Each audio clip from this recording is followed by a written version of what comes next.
What is up, everyone? Welcome back to another episode of the JFK Debates Project. I am your host, Matt Douthit, here with Patrick Collins from across the pond.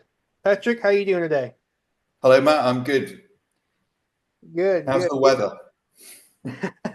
It's very, very cold. It is 31 degrees Fahrenheit, which is negative 0.56 Celsius for you. I did the conversion just for you. Yeah, it is. Well done. Yeah, it's People cold here. people have been for years wanting us to debate. So, so here we are, finally Well, it's debating. good. It's good to see you, and I'm looking forward to it. Looking forward to it too. All right, this should be fun. This should be fun. Shall I just tell you a little bit about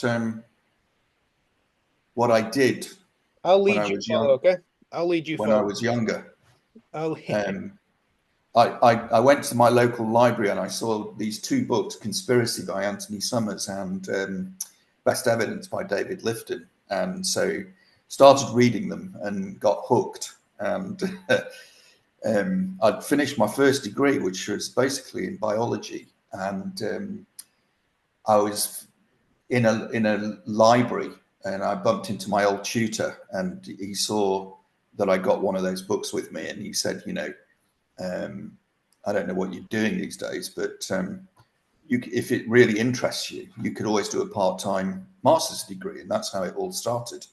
And I was lucky enough, I have family in Baton Rouge. My father's sister, my aunt, married an American serviceman, and so I have family in Baton Rouge and friends in New Orleans. So I was able to visit and spend quite some time at the LSU library.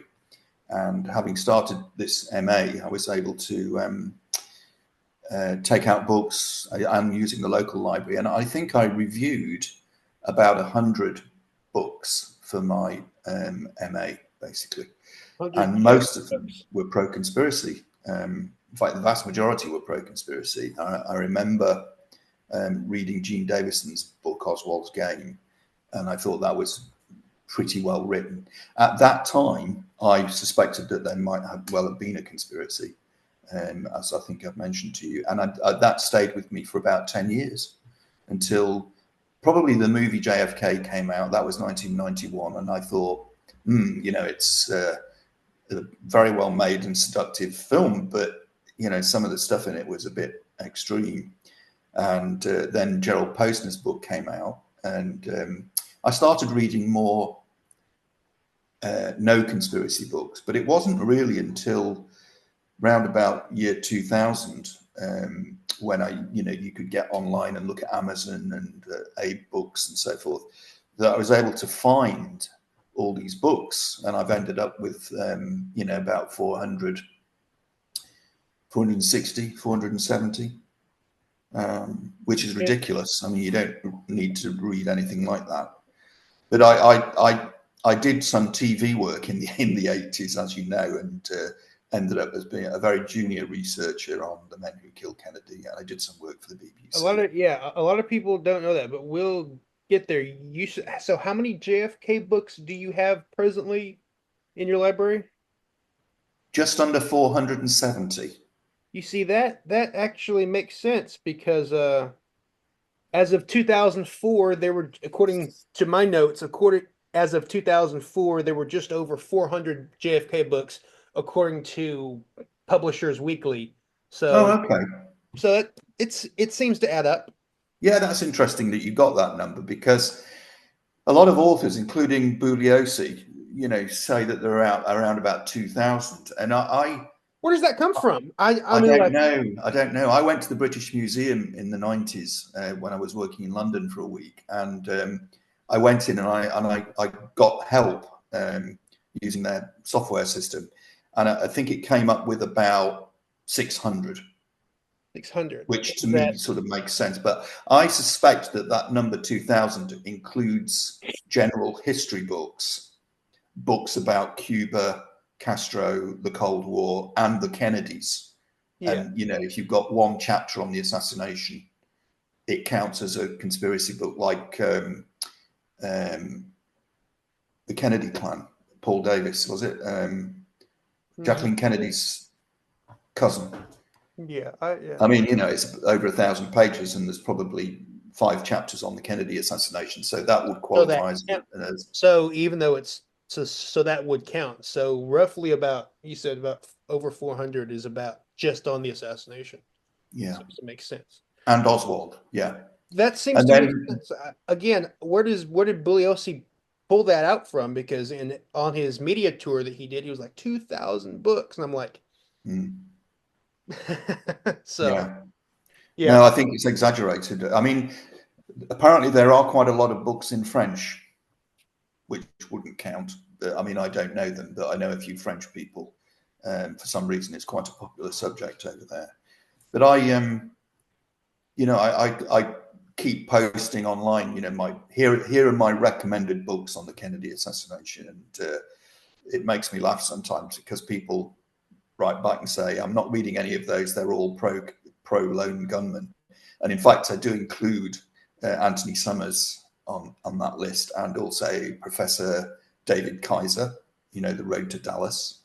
And I think, you know, Gus Russo, although he's pro lone gunman, I think he's quite open to a sort of conspiracy. And I, you know, I have to say that, you know, in reality, I obviously we'd all find a conspiracy much more interesting, and I wouldn't rule it out. My tendency is to um, believe that Oswald did act alone. Um, but I'm certainly open to the idea, and who wouldn't be, that, you know, he's not working in a vacuum. He could have been influenced and directed. And that's really where I am now. You see It's my screen right now? probably, yeah, close to 1,000 books. Okay, so this is Vincent Bugliosi's book, page. Oh, this is from the introduction, XIV. So Yeah. here he says close to 1,000 books have been written. And at the end on page 974, he says close to 1,000 books. The source for that says is this, for those wondering. I don't, we don't have time to read this, but um, Is yeah. that Reclaiming History? Yeah. I mean, I've got that. I've actually got it right here next to me. But yeah, I mean, okay, so it says 1,000. He said, but on his tour, he said 2,000, right? On his I book tour. think so. I think so. Yeah. Yeah. So he's just spicing it up. Yeah. I mean, he's not perfect. I think that some of the people like Bugliosi and Postner are very adamant in their beliefs, and I think Postner might be a little bit more flexible. I think he comes over as being rational about the possibility that, you know, we've not been told everything, and of course that's obviously Well, a Bugliosi had truth. a lot to say about Posner just in the introduction.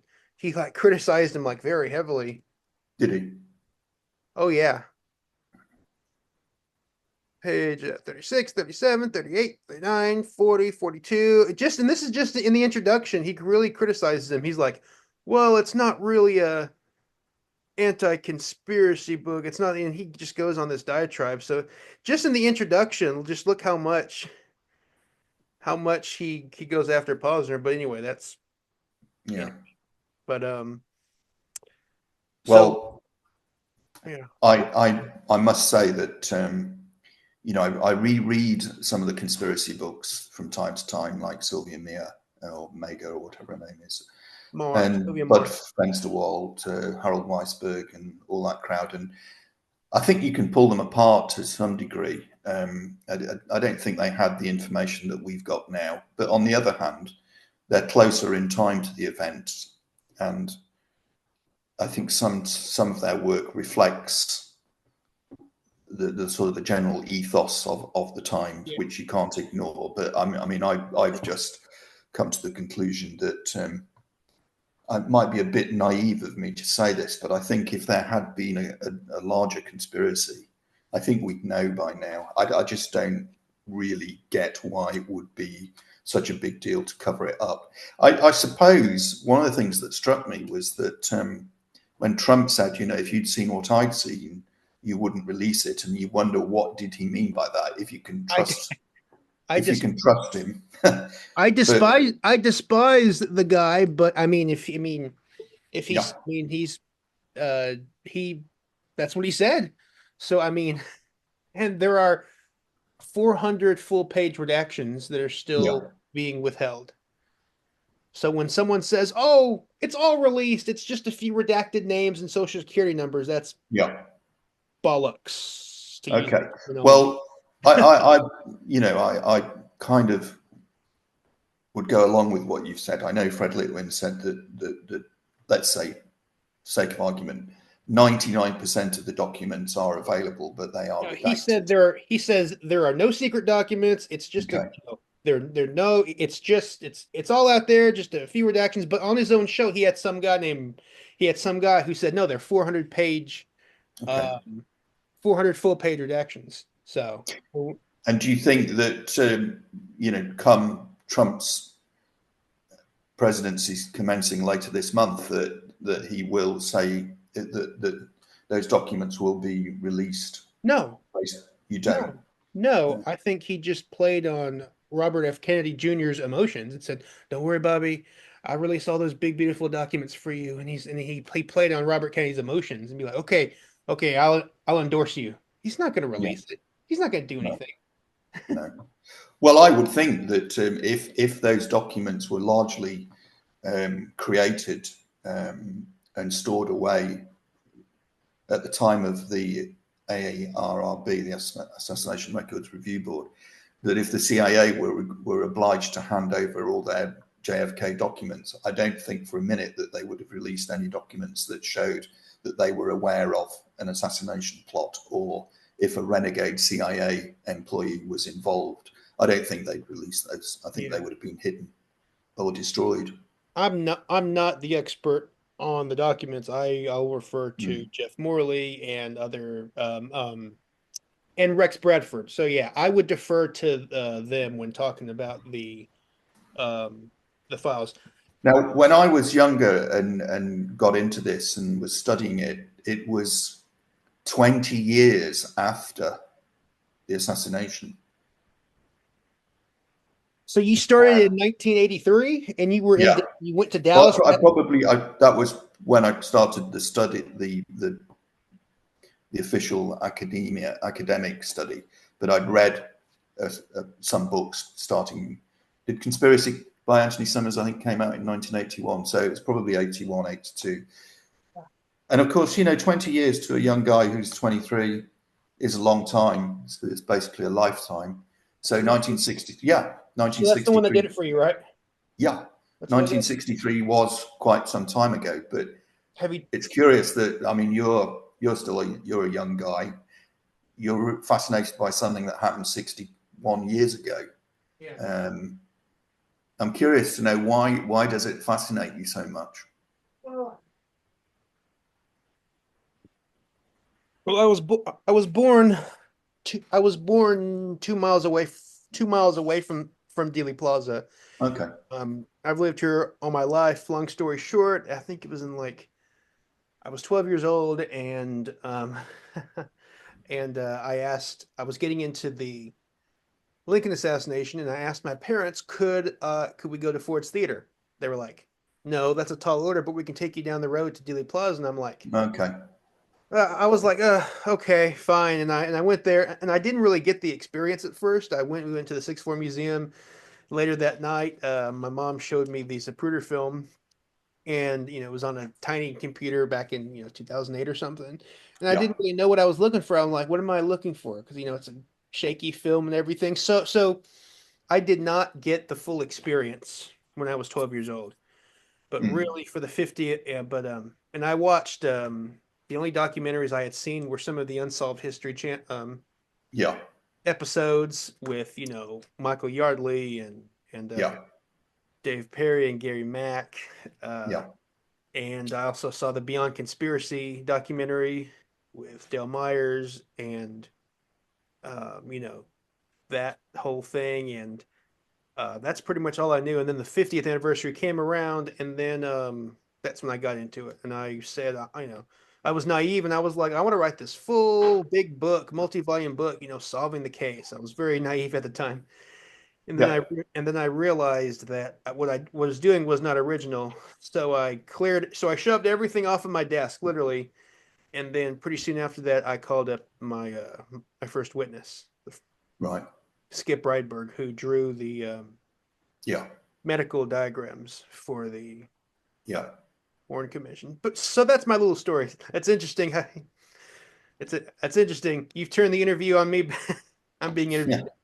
So No, anyway, no, it's okay. I was just and curious. So, I and mean, I I, real quickly. yeah, and you're interested perhaps more in the Tippett aspect of Well, the, that's the thing. Um I started off in the when I called my first witness, I started going into the medical evidence. And I started calling up the people who were in the autopsy room and stuff like yeah, that. And of course, I met Bill Newman and some of the Mary Mormon because they live here locally, and I saw them at yeah, certain events and stuff like that. But it was in 2015 when I stopped believing the official story. right. I found Pat Spears' website, and I was like, wow, there's a lot of stuff I did not know.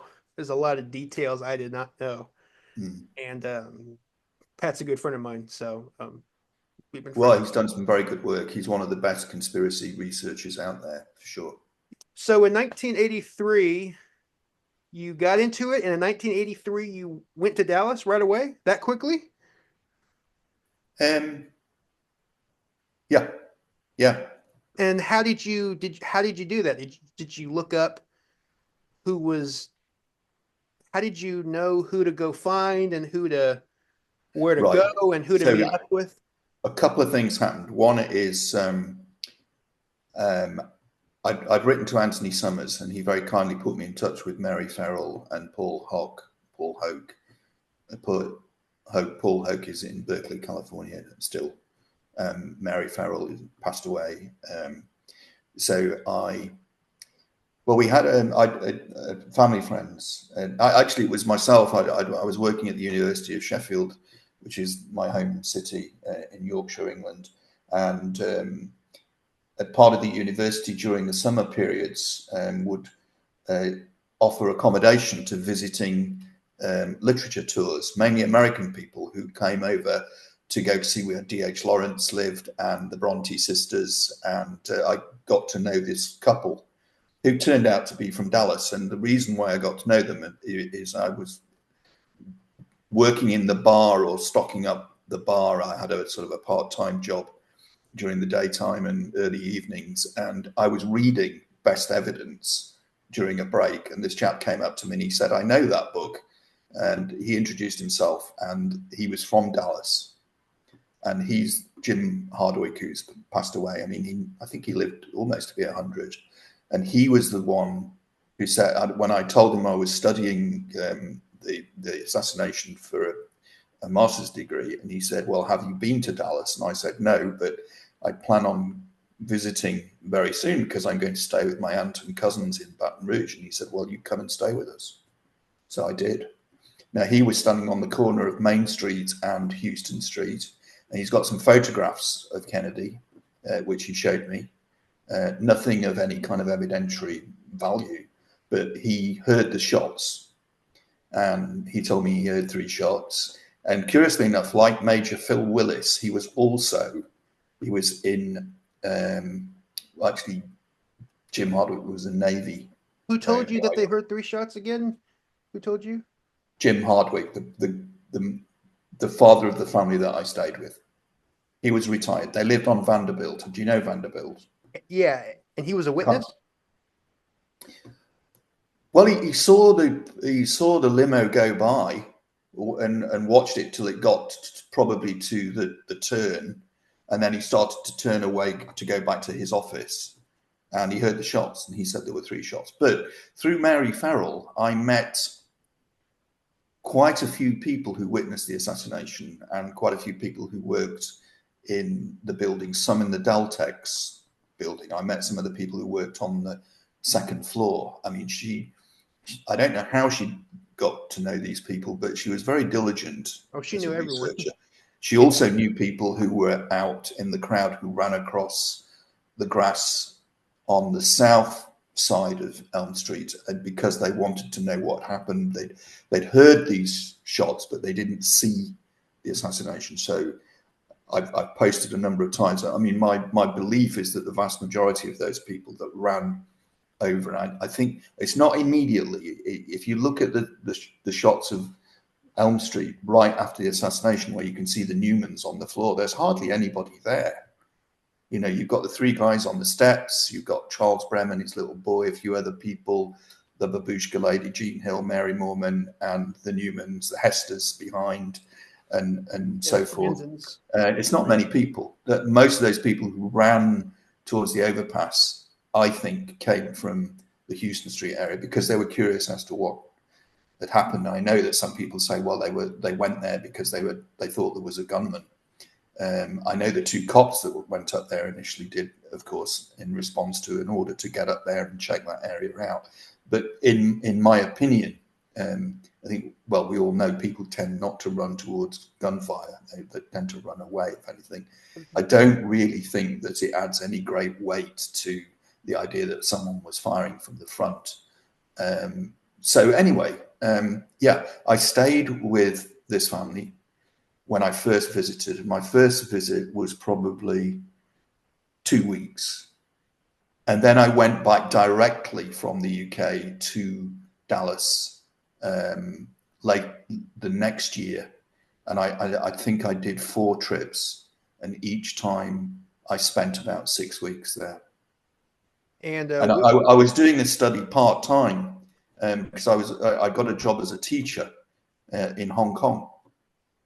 So I was a bit of a traveler back in those days, but I eventually completed the thesis and reviewed about 100 books. Most of them were conspiracy. And I decided, my conclusion, that there was enough persuasive material in the book records, as in publications, to be persuasive that there might have been a conspiracy. That was my view.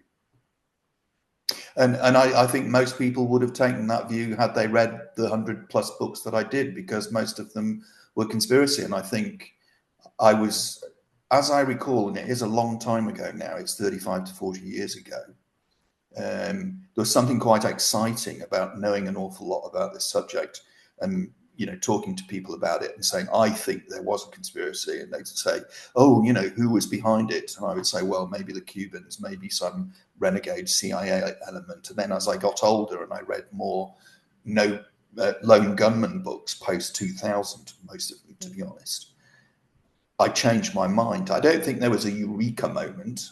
I don't think there was one moment in time that I thought, you know what, Oswald did it after all. I think it came to me slowly. And I'd started to have doubts when I read Gene Davidson's book, Oswald's Game, I think, and also Priscilla Macmillan, you know, Marina and Lee.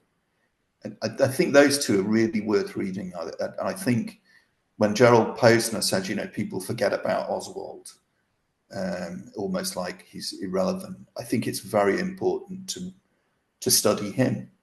And one of my great regrets was I should have chased up Robert Oswald and tried to meet him, because I think, based upon my experiences with meeting some of the Dallas police and some of the journalists and people who lived there, they were all really quite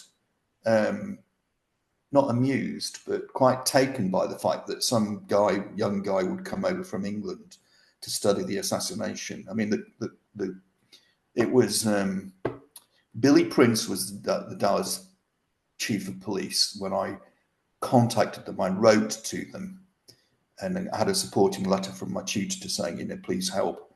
Is it, if possible, could you help Patrick in his studies by way of giving him a tour of the police department and what have you?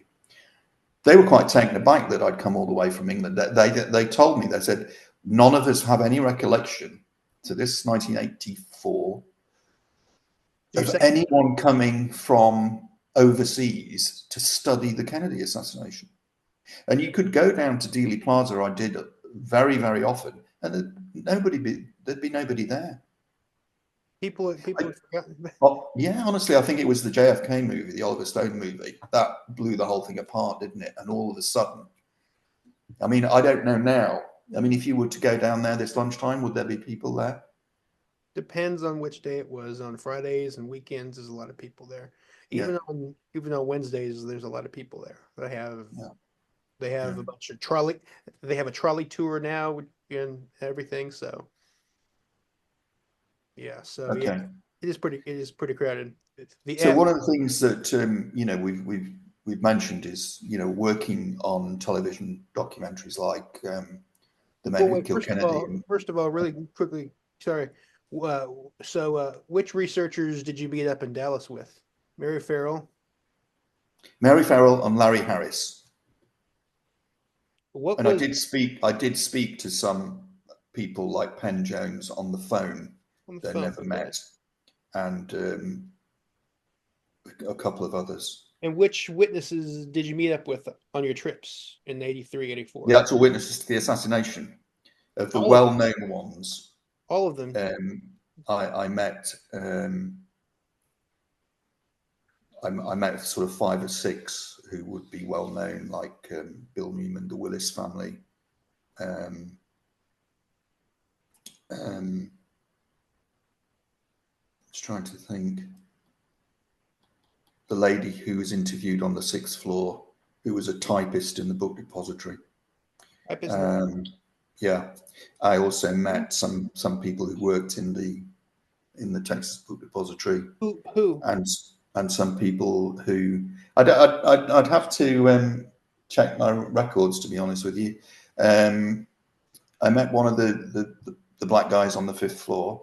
Oh, you met Harold Norman? No, Bonnie Jarman? Ray Williams. By the way, you Bonnie met Ray Vladimir Williams. Williams? Wow. What did he tell you? Only for about half an hour. He worked. I think Mary Farrell took us out. He lived in some place outside of Wow. Dallas. I can't remember. And Wow. it might seem a bit odd to you, but when I was doing this, it was an academic exercise, and I had a goal, and that was to write a thesis and subject, get it approved and passed and so forth. Never in a million years did I think that I would honestly be still interested in it 30, 40 years later. So, and a lot of the things that I did, I didn't keep notes on, or because it wasn't relevant.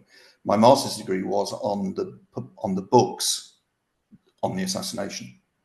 It wasn't about my chats with people who saw the shooting and so forth. Um, I think it's a big regret that I didn't take more pictures and even tape record.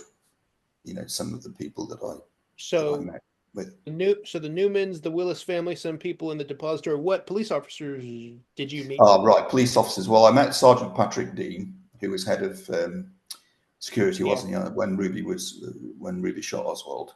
It was Gus Rose who was the main one, Yeah. who I liked. He was very nice. I think he was on a medical leave. He'd got a few weeks off, and I spent a few days with him. And who I, else? when I say days, sort of like 11 till 2, something like that, 2 days running. Did you And meet? he took me around. I also met Bobby Hargis, who was behind Kennedy on the left, wasn't he? Where did he tell you that the shots came from? It's an interesting one, that, because I think his initial sort of non-conscious thought was he was aware that he was hit by something Oh yeah, at yeah, the front, and I think that immediately his immediate reaction, which is what he said, yeah. was that he thought he thought somebody must have hit the president from the front because he was hit by bloody matter. Yeah, he But said, "quote It's volume 6, page 294. Quote It sounded like the shots were right next to me." That's what he yeah, initially said. So, okay. um, Well, it is a curious one because he was adamant that he agreed with the Warren Commission and that the shots came from behind him. well, I mean that goes with a bunch of witnesses, but I feel like Yeah, it's what they say and what they witnessed contradicts the official. Little story, Yeah, but I mean, there's no doubt that, I mean, the numbers vary, don't they? But, something like 35, 40% of the people who had an opinion who are on record, now that total number is about 260, isn't it? That you've got that History Matters website, or the 216 witnesses are listed. There's more than 216. I think there's a total of about 260 if you include the Warren Commission, the HSCA, the FBI, the police so Mark, affidavits, so and newspapers, television. so Mark Lane has 266 people. So Okay. yeah, And and I reckon probably around, 35 to 40% of those people thought all the shots came from the front. what's crazy is that Lane listed all of the witnesses, but he never listed what they said, who said what, and which direction they thought it came from. He just listed all the witnesses, and he Mm. said in his book there are 58 grassy knoll ear witnesses or frontal Okay. shot ear witnesses, and Yeah. I think he said there are I think he said there are 32 who said that came from the depository. So I said it. So, but he never listed them. He never listed. He just listed the names. He didn't say what they said, who said what, which direction. So, but he said 58. So 58 right here. Okay. I had to painstakingly go through all of his lists. Here are my raw notes. But he is right. He is right. There are 58 people who Yeah. said there were shots from the front. So Yeah. Now, in answer, I feel a bit inept that I've not been able to reel off all these names, but I met quite a lot of and mainly African American ladies who worked in the book depository, who were standing on Elm Street with their backs to Abraham Zapruder, who Mary Farrell knew, because they had like a coffee morning group, and I met about 8 or 9 of them. are these the people in the Croft photo? Correct. Yeah. Wow. Now, most of the people have been identified in all the photos, Yeah. but were these names in the official record or no? That you talked to or no? I don't. What I recall is that most of them were not interviewed or gave testimony. Correct. Yeah, All the people in the that's my Croft, all memory. those ladies in the Croft photo waving. That's wow. Yeah. They're right there, and they don't ask them where did they tell you shots came Yeah. from? Where did Now, they tell you? some of the other people that I met, because I had a tour of the Dallas Police Department, and some of the detectives and officers that were there when I visited Wait, wait, were in wait, the book depository when the rifle was found. wait. Where did those ladies who were never officially interviewed? Where did they tell you that the shots came from? They varied. Some of them thought all came from their left. Some of them thought all came from the front. They were representative of the generally accepted statistics, all from the rear, high, or all from the front. And I think it's Sounds something right to that, me. Sounds right to me. yeah, I bang on about it online. I do think it's compelling. And it's one of the reasons why, if you're looking at the earwitnesses' testimonies, it's one of the reasons why I rejected, even when I was younger, this idea that someone shot from the front, because I think if there had been shots from 2 directions, I think a lot more people would have said there were shots from 2 directions. Now, I know some people post, there's over 20 law enforcement officers said at least a shot came from the front. If you look at what they actually said, it could I'm be a going back to little my bit notes. vague, or it could be that they thought all the shots came from the front. But for me, the overwhelming sort of insight that you have to take from this is that like 95% of the people who had an opinion thought all the shots sounded like they came from the same place, Yeah, irrespective of where that place was. Now, I know you think there was a shot from the front, don't you? one shot. You think there were 2 headshots. I think yes. Now, I would say, had there been a second headshot immediately after the rear shot, I think we would see something in the Zapruder film that reflected that. And I don't believe for a moment that the Zapruder film's altered. I found what you were looking for. You said, okay, so according to Mark Lane's analysis, and again, he did not list in some circumstances he didn't list the sources, but here he did. So the Secret Service agents that he counts as who are no witnesses are Sorrells and Landis and Sorrells. Okay.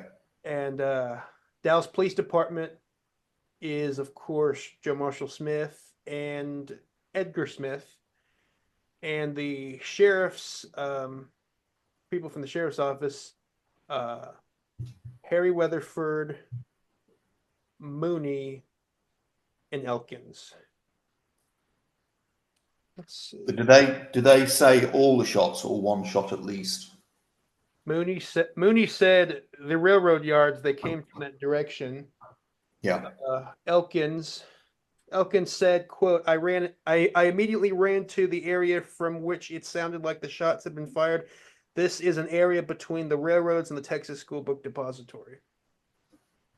And of course, Harry Weatherford said, quote, it came from the railroad yard. Now, here is what I think you're looking for. The officers who ran to the knoll, Weatherford, as we said, Weatherford, Boone, McCurley, L.C. Smith, Mooney, Oxford, and Elkins. So 1, 2, 3, Yeah. 4, 5. So the number seven. Okay. Seven officers. So. Okay. But what does that tell us? It was an obvious place to look, wasn't it? Is it what? It was an obvious place to check out. I don't think. And what's interesting is that Lane did not. He did not know that Weitzman said the same thing as well. He didn't know that Weitzman said, quote, I ran in a northwest direction and scaled a fence towards where we thought the shots came from. That's volume 24. So yeah. Oddly, Lane did not count him, but so anyway. I mean, it's perfectly reasonable that law enforcement officers who thought the shots came from the front would run up there and pursue that angle of inquiry immediately. But they didn't really find anything, did they? Now, I suppose you would argue, well, the assassin, if there was an assassin behind the fence, they'd be out of there very quickly. They did. Within 10 seconds. They found fresh footprints and cigarette butts where the smoke was seen from the people elevated on the overpass. Yeah, but I would say that if those weren't put into evidence, those weren't collected. Yeah, well, and Lee Boas said that there was it 2 or 3 people turned up at least 2 people in separate cars.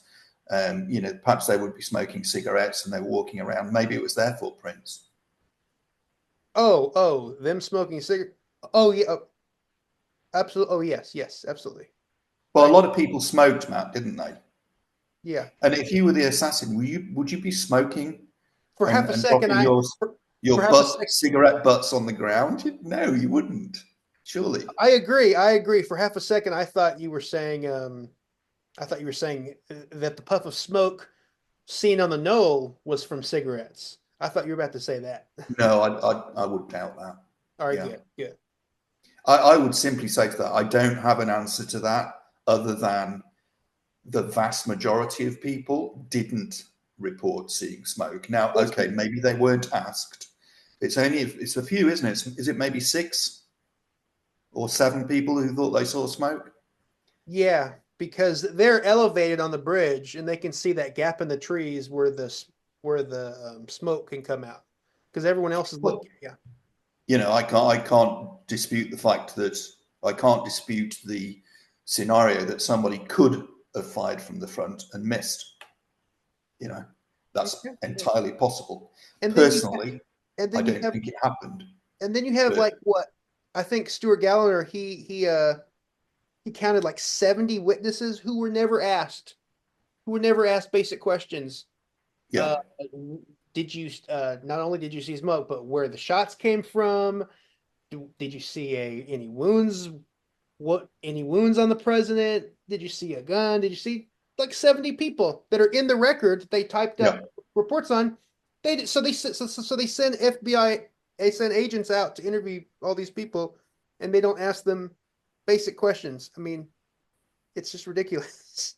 So Well, I agree that some of the questioning was very poor, but I don't think that necessarily changes history.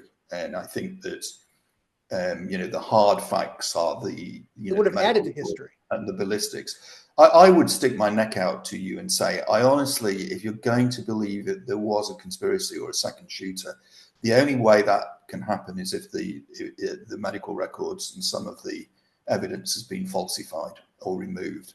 And I can't see how people could get away with that in real time over that weekend.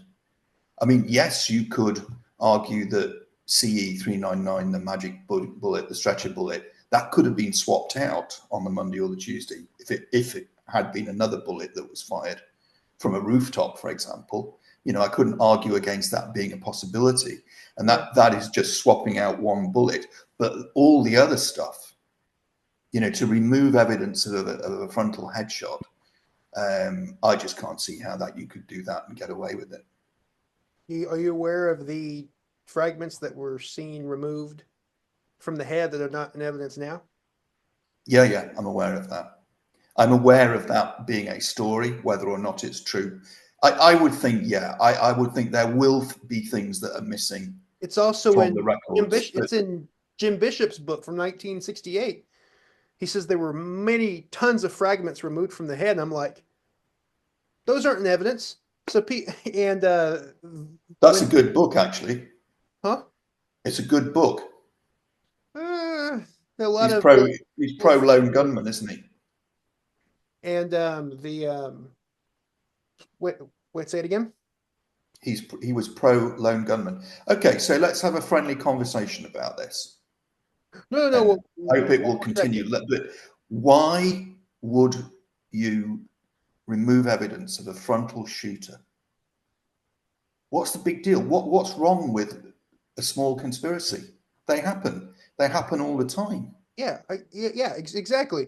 And So when why the would you cover it up? What's I your what I think thinking is on the it? smoking gun document is when the testimony of the mortician was released. Tom Robinson, he Yeah, described all these fragments yeah. and all over the head. They were picked out and put in a test tube, put in a vial, and taken away. Those are not in evidence. So when people say, "Oh, where's the grassy knoll bullet?" It's right there. It's in Jim Bishop's book, and it's described by the mortician. So that's the grassy knoll bullet. The only two fragments were two micro fragments, the size of a broken pencil, that were that pencil that were matched the rear head shot. So they just picked out the no. It seems obvious to me. They just picked out the no bullets, the no bullet, and they kept in the depository headshot fragment. All right. In terms of the material evidence. Yeah, Okay. Well, David Von Payne writes quite well about this, doesn't he? In his blogs, that how would you distinguish between the Carcano bullet fragments and non-Carcano bullet fragments, and how could you be sure to separate them out and get everything removed that came from the grassy knoll bullet and retain everything that came from them and Manley Carcano? I've never heard that. That's actually a good. That's a good question, but to me that doesn't really matter. What matters is that it was removed and suppressed, not put into evidence. Um, and the chief of the day, Dennis David, wrote a receipt for that. Yeah. He was handed the fragments, or four of them at least, and he wrote a receipt for them. And that receipt and those fragments, not in evidence. So to me, that's more corroborating data of the grassy knoll bullet. Okay. But are you sure that that is accurate? What's accurate? What's accurate? That Dennis, did you say Dennis David? It's in Yeah. best evidence. But can you totally trust David Lifton? It's not about it's not about Lifton. It's not about the author. It's about what the witness said. And didn't he say Okay. it before he even Lifton ever got to him? Did he mention it in his 1975 article? I'm not sure. I'll have to put it on the screen Yeah. here if that's I, true. I, Anyway, go on. What were we saying? I can't remember. But okay, so if there was a shot from the front, why the need to cover it up? Why the need to cover it up? Yeah. Because I think it's because the assassins got away. They picked up one guy who may have been who was involved in some way. He was killed, and what's J. Edgar Hoover supposed to say? Well, we got one guy, but now he's dead. But now we got no one.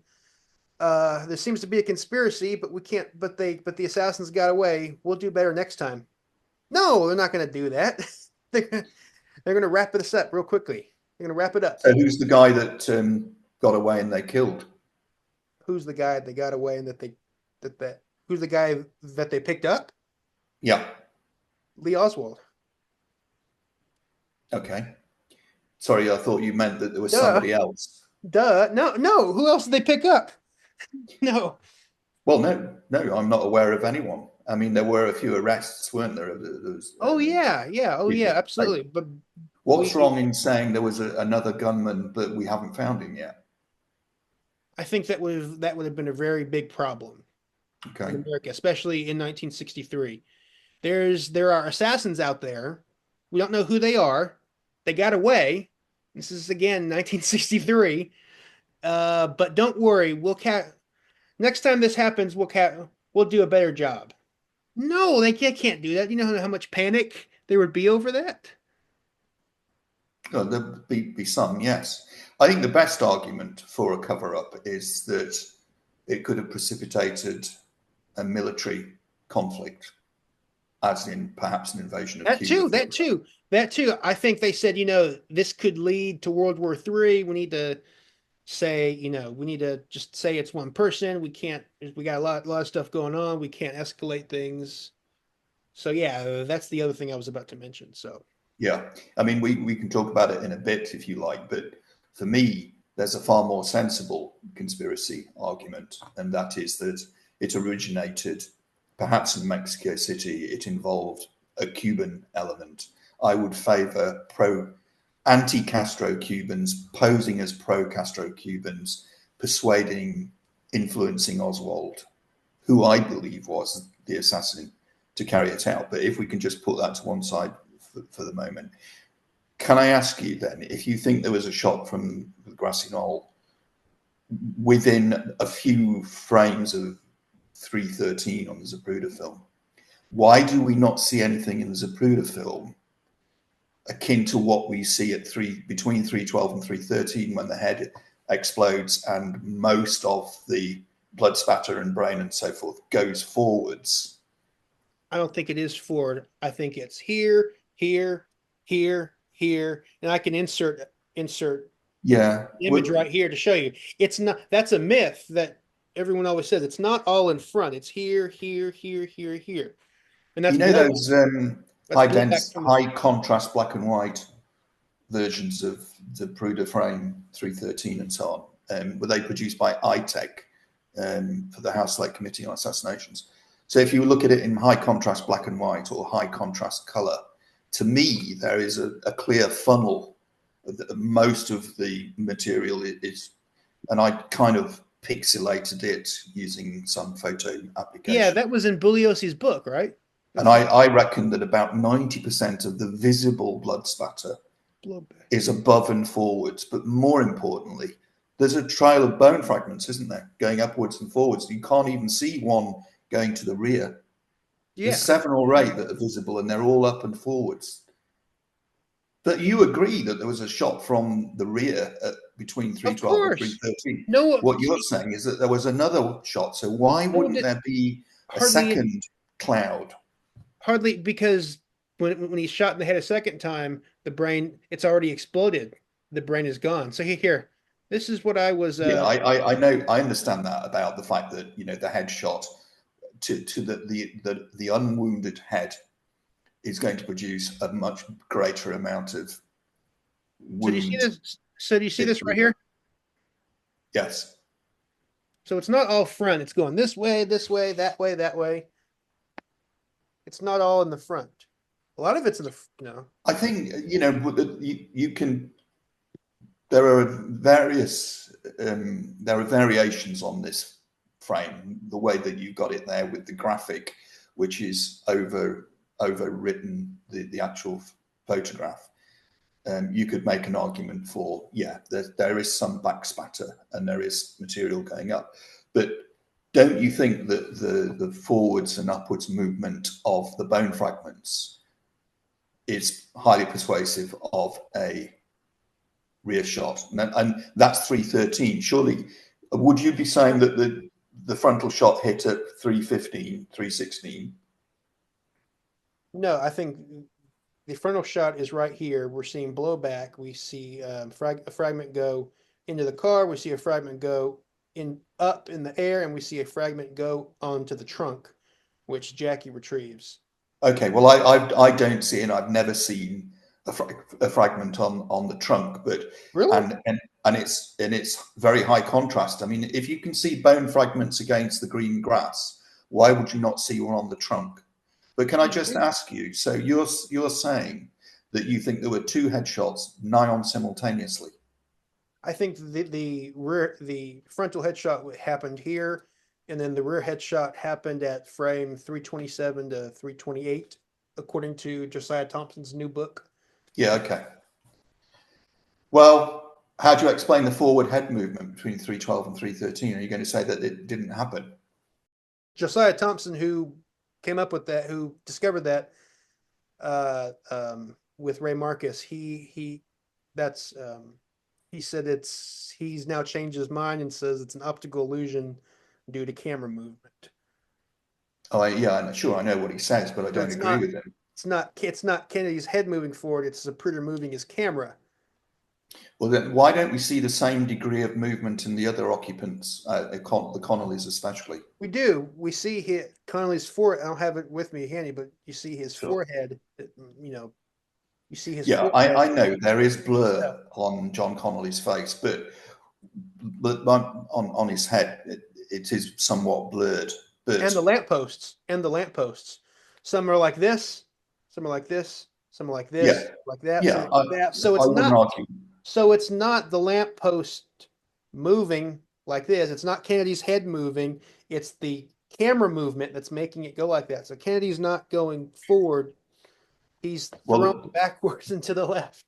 the problem I have with that is if you look at the gap between Mrs. Kennedy and Kennedy, Yeah. where there's green grass, that increases between 312 and 313. So does the distance between the limo back seat and the back of the head. Now, those are a constant.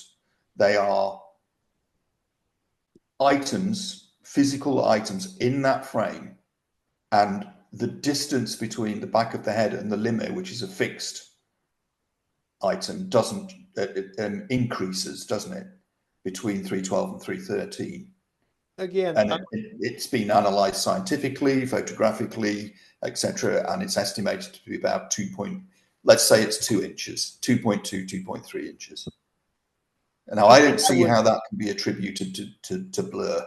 I would recommend people read Josiah Thompson's recent book, Last Second in Dallas, where he Yeah. discusses all this. But quickly to go back to what I was talking about, but I think this Yeah, scene. I've read the book probably 3 times. I'm just not convinced, and I think that his argument is led mainly by his motive to maintain his position that he took in the 1960s, and he can't do a U-turn. I think in his heart of hearts, he probably knows that. Look, if Kennedy was hit in the back of the head, as you agree he was, his head is going to move forwards on impact. That's It true. is going to move That's true. forward. That's true. Sherry Feaster, she emphasized that there is all who did believe in the forward head movement.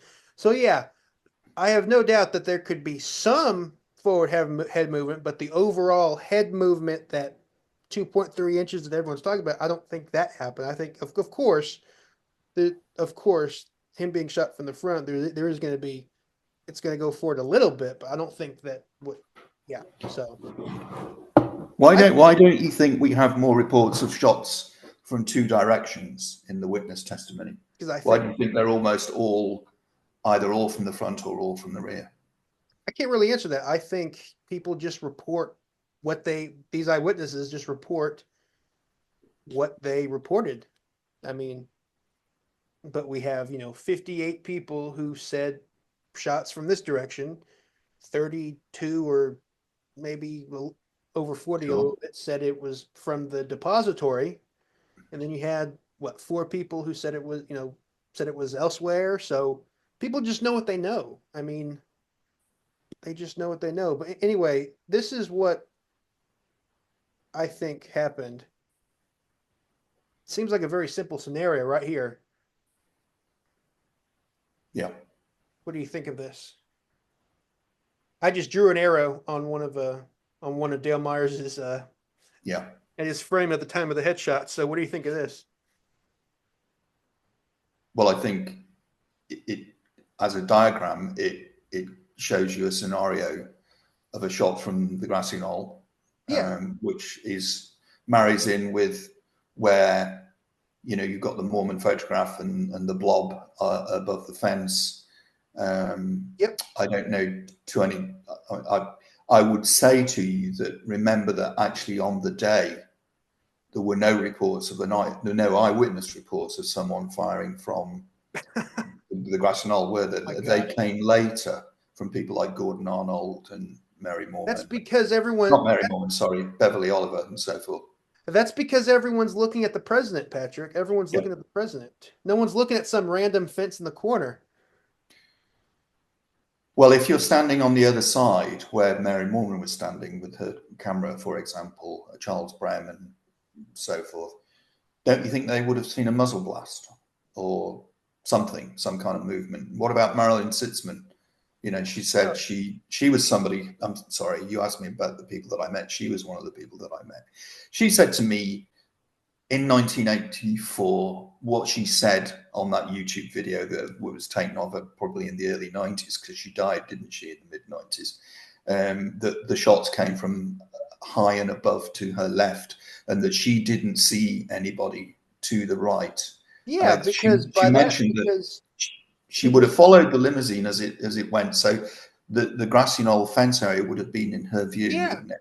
because the shooter is ducked down already. Why would the shooter stay up there for 8 more seconds when Zapruder is done filming, and then she looks over, the guy's gone.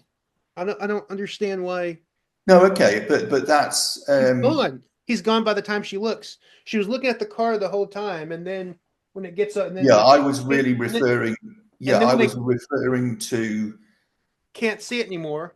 how the person wouldn't crawl all the way out of that area. They would get up and they'd run, wouldn't they? That's what I mean. I think she probably would have seen that. It's only conjecture. It doesn't. I can't prove it, and I can't disprove what you're saying. And yes, absolutely. If there was somebody firing behind the fence, they'd duck down Yeah, right because immediately. because But you're they talking. would have to exit within the next few seconds and get away. Yeah, because Zapruder films for like what, 8 more seconds after the headshot, and they're watching the car, and then when they get over here, and then she looks over, the guy's already gone and ducked down. So he would. So I think that's an invalid argument that she would have seen the gunman. So in the sense that you don't that you have no issue with there being a rear shot, No, you why don't do think also do you not do you think that do you accept it was fired from the Carcano in the sixth floor? I mean, it's definitely a rifle pointing out of the yeah, southeast corner yeah. window. Well, why do a lot of lone nutters think that have a hard time understanding that us critics, you guys seem to think that we don't believe any shots came from the depository. I don't. Oh I mean, no, no, I Oliver Stone's movie shows that it's in. I mean, oh, what's the the? very few people would dispute there was shots from the southeast corner window. What my question to you was, do you think it was Oswald? No, You don't. Okay. no. Why then did he not seek help when he was in custody? And why did he not even say to his brother, it wasn't me? why did he not seek help? He did. He tried multiple times to get a lawyer. He called Ruth Payne. He said, "Get me a lawyer." She didn't do shit. He tried to make a phone call and then they disconnected the line so that they disconnected the phone line so he couldn't make a phone call. What do you and the person that he was talking that he was trying to call, that's suspicious as well. So and he said, What are you referring to his attempt to contact the communist lawyer John Apt? yes. Yeah, okay. But he was away fishing or something in New York State, wasn't he? So he couldn't be contacted. So They still pulled the plug and he couldn't call anyone. Why would they do that? They completely abused his rights. He's allowed to have a lawyer 2 days. well, I've not heard that story about them pulling the plug. I mean, they let him phone Ruth Payne. I don't believe that he made that call to Mr. Hurt in Raleigh, South Carolina. I He, think that was an incoming call, according so to his wife, who said so what this guy was drunk and crazy, and he called the Dallas Police Department and was ranting about Oswald. It wasn't Oswald trying to contact him. so what So was you're saying that Oswald was denied legal, Oh, absolutely, absolutely, but absolutely. that seems like a crazy suggestion with all the media descending on Dallas and the police department. What a crazy thing to do. I mean, He said during the press conference, he said many times on camera, I've been denied legal representation, and they're not doing anything for him. They're well, some of the police would argue that, that wasn't true. I remember talking to Detective Gus Rose about that, and he said no, he wanted the John Apt guy. It was all or nothing. That was the impression that I had. What was the other question you asked me? Do you have Why didn't he? Why didn't he seek? So we've looked at legal assistance, but why did he not tell the police, his wife or his brother, that he was innocent? Sorry, his wife or his brother that he was innocent. Why that would be the first thing you'd say, wouldn't it? I think he's entangled in a conspiracy, and he's just looking for the next step. He's just looking for the next step. He's trying to call. He's trying to make phone calls, and they're denying him that. They're not giving him a lawyer or anything. So he's trying to make his next move, but he's Okay. being denied. Well,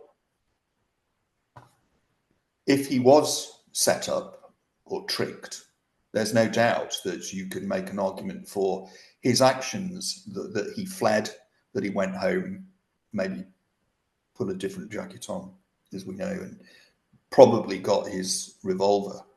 You could make an argument that those actions would be the same whether or not he shot the president or whether he'd been framed. I wouldn't dispute that.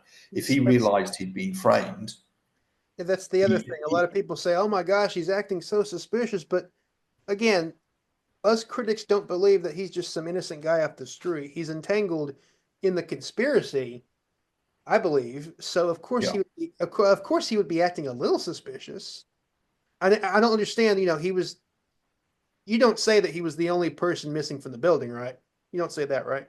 no, of course not. Because if you No. look at I've said this over and over in my articles and everything. There were 17 people. 17 people were never in the building after 12:30. So why did they put APBs out on all these people? They just put it out on him, which matched perfectly. Why would they So do if that? someone else fired the Carcano, Yeah. and okay, what scenario do you envisage for Oswald being duped into? He's involved in some way. Let's put aside the argument about he carried the weapon into the book depository. Let's say the Carcano was in the book depository and it was fired. How is Oswald going to allow that to happen other than he's tricked by somebody to say, let's take a pot shot. We deliberately miss, and then we go to the press and say, that was us firing to make a point about how easy it would be to kill the president, hands off Cuba. That's possible. I don't think it's realistic, but it's possible. How did Oswald allow some other person to actually kill Kennedy? What I kind don't of a I think it's impossible to know what he knew and what he didn't know at that time. Sure. I don't know if what he was thinking or not. I just know I don't think he fired the fatal shot. So, Yeah, but you do accept that the headshot came from the rear. A headshot came from the rear. oh, Yeah. absolutely, absolutely. Do you think then that that headshot came from a roof of a building and not the book depository? I think the Connolly shot, the bullet that hit Connolly in his armpit, I think that came from the roof of the records building. Okay. Because it was 27 degrees, and if you angle him where he was, that points 27 degrees points to the roof of the records building, and a shell was found there in later years. So Now, can you have you looked at the angles? Have you looked at the positions of Kennedy and Connolly? Because to me, yes, I mean there are various photographs on the parade route, but you can see in the main, Connolly is pretty much blocked out by JFK, who's sitting higher and slightly. Can you get to Connolly's armpit from the records building oh roof? yeah. Oh, You absolutely. can. Because Absolutely. didn't Dale Myers test all these locations out? And he said that his belief was that his modeling showed that Connolly could not be struck. I don't accept that. I think he probably could have been struck, but I don't think it's likely that it wouldn't have been easy to hit Connolly with JFK being in the way. It's not impossible. Myers said it was not possible. I can't agree with that. But isn't it strange, though, that um, if we're going to look at the Connolly wounding, that I don't know what your feelings are on his reaction, which was relatively speaking to JFK delayed. I would say it was delayed by about half a second, but I would look at his wounds. So the entry wound's elongated, isn't it? Or would you dispute that? No, no, I dispute that. You would, okay. And what about the lack of bullet residue or bullet wipe on Connolly's wound? Because that infers that the bullet had already deposited its carbon elements on Kennedy's shirt and body as it transited. I think he was shot at an angle on a tangent. I don't his entry wound was not elongated. Okay. And do you think that that bullet was the one that was found on the stretcher? I think that's the bullet that's missing. I think the bullet that hit Connolly, I think that's the bullet that's missing. That and the no bullet are missing. I think that the fragments found in the car from the rear headshot uh, were found, and so I think So you he think the stretcher bullet was the one went through JFK, exited his neck, and ended no up in the limo? no. No. I think the CE-399 lodged in Kennedy's back and fell out. Okay. Now that's a bit, if you don't mind me saying so, that's one of the more extreme things that you said to me today, and not something that I knew that you believed in. Because what's Because very read difficult for my me posts. about that, okay, well, I don't have a photographic memory these days, so, but People don't read what I say. People don't read what I say, and then when they debate me, they're like, "That's what you believe?" It's like, yes, it, I don't recall remembering that you'd shared that. But anyway, but let's say I did and I'd forgotten, and I said that I in my did debate with actually, Martin and Kelly. I did address it. It's very unlikely, isn't it, that you'd get a misfire, and the bullet would only go a few inches. I mean, this thing's traveling at 2,000 feet per second, isn't it? Why wouldn't Oh, it? 2,000 feet per second. We don't know. No, we don't know that. We don't know it's traveling 2,000 feet per second. We don't know Well, that. why would you be using a weapon that conceivably would only injure? Weapon that Would only injure a bullet that would not penetrate into the heart, for example, or through the head. ammunition that's like over 20 years old. There could be bad powder. It could be an undercharged bullet. It could be a subsonic bullet. What some assassins do is they take out some of the powder in the bullet so that it's not as loud. But why? because it's not as They're loud. assassins because they're Hmm. assassins. They don't, So you don't think there's bruising to the right top side of the lung, the pleural membrane? I'm not really know. I'm not sure what to think on that. I've interviewed almost everyone in that autopsy room. No one remembers that except for what is in the report. So Okay. that's a claim. That's a claim that's in the autopsy report. If we can't investigate a claim beyond the claim itself, I don't see what investigation can be done because it's. Does that make sense? You know they would have taken photographs of the lungs, don't you? Yeah, and I that's the mean, thing. we've not seen them, They're obviously, have always they're always like, well, I'm pretty sure we took a photo of the lung. It's not in evidence. And then they're like, oh, we'll find it one of these days. They never did. So well, it's not available to us as members of the public. Are you saying it's not in the archives? no, it's not in the archives. So, of the total number of photographs that were taken, let's just keep it easier and do We have almost percentages. every. Sorry, go on. What percentage are missing What percentage of of, what? of the photographs that were taken Oh of the gosh, there's an absolutely ton of photographs that are missing. So I think from memory, is it something like 30 photographs were taken? 30? Hold on. And I don't know how many of do we Where's my have press? available on the internet, about 6 or 7. So real quick, you just to go back for just a second. You said this is Connolly's hole in his clothes. It's not Yeah. elongated. It's not elongated. So that's Connolly's coat. But anyway, this is a summary that was done by Doug Horn where he looked at every single report, everything on the autopsy photographs, and he thinks there are one, two, three, four, five, eight, 18. I would say about 17 photos are missing, 17 views at least. And there's all the sources. People can read them right there. Very well documented in the record. Yeah, I wouldn't disagree that it would appear that some are missing. Yeah. I mean, you've answered the question that it's 17.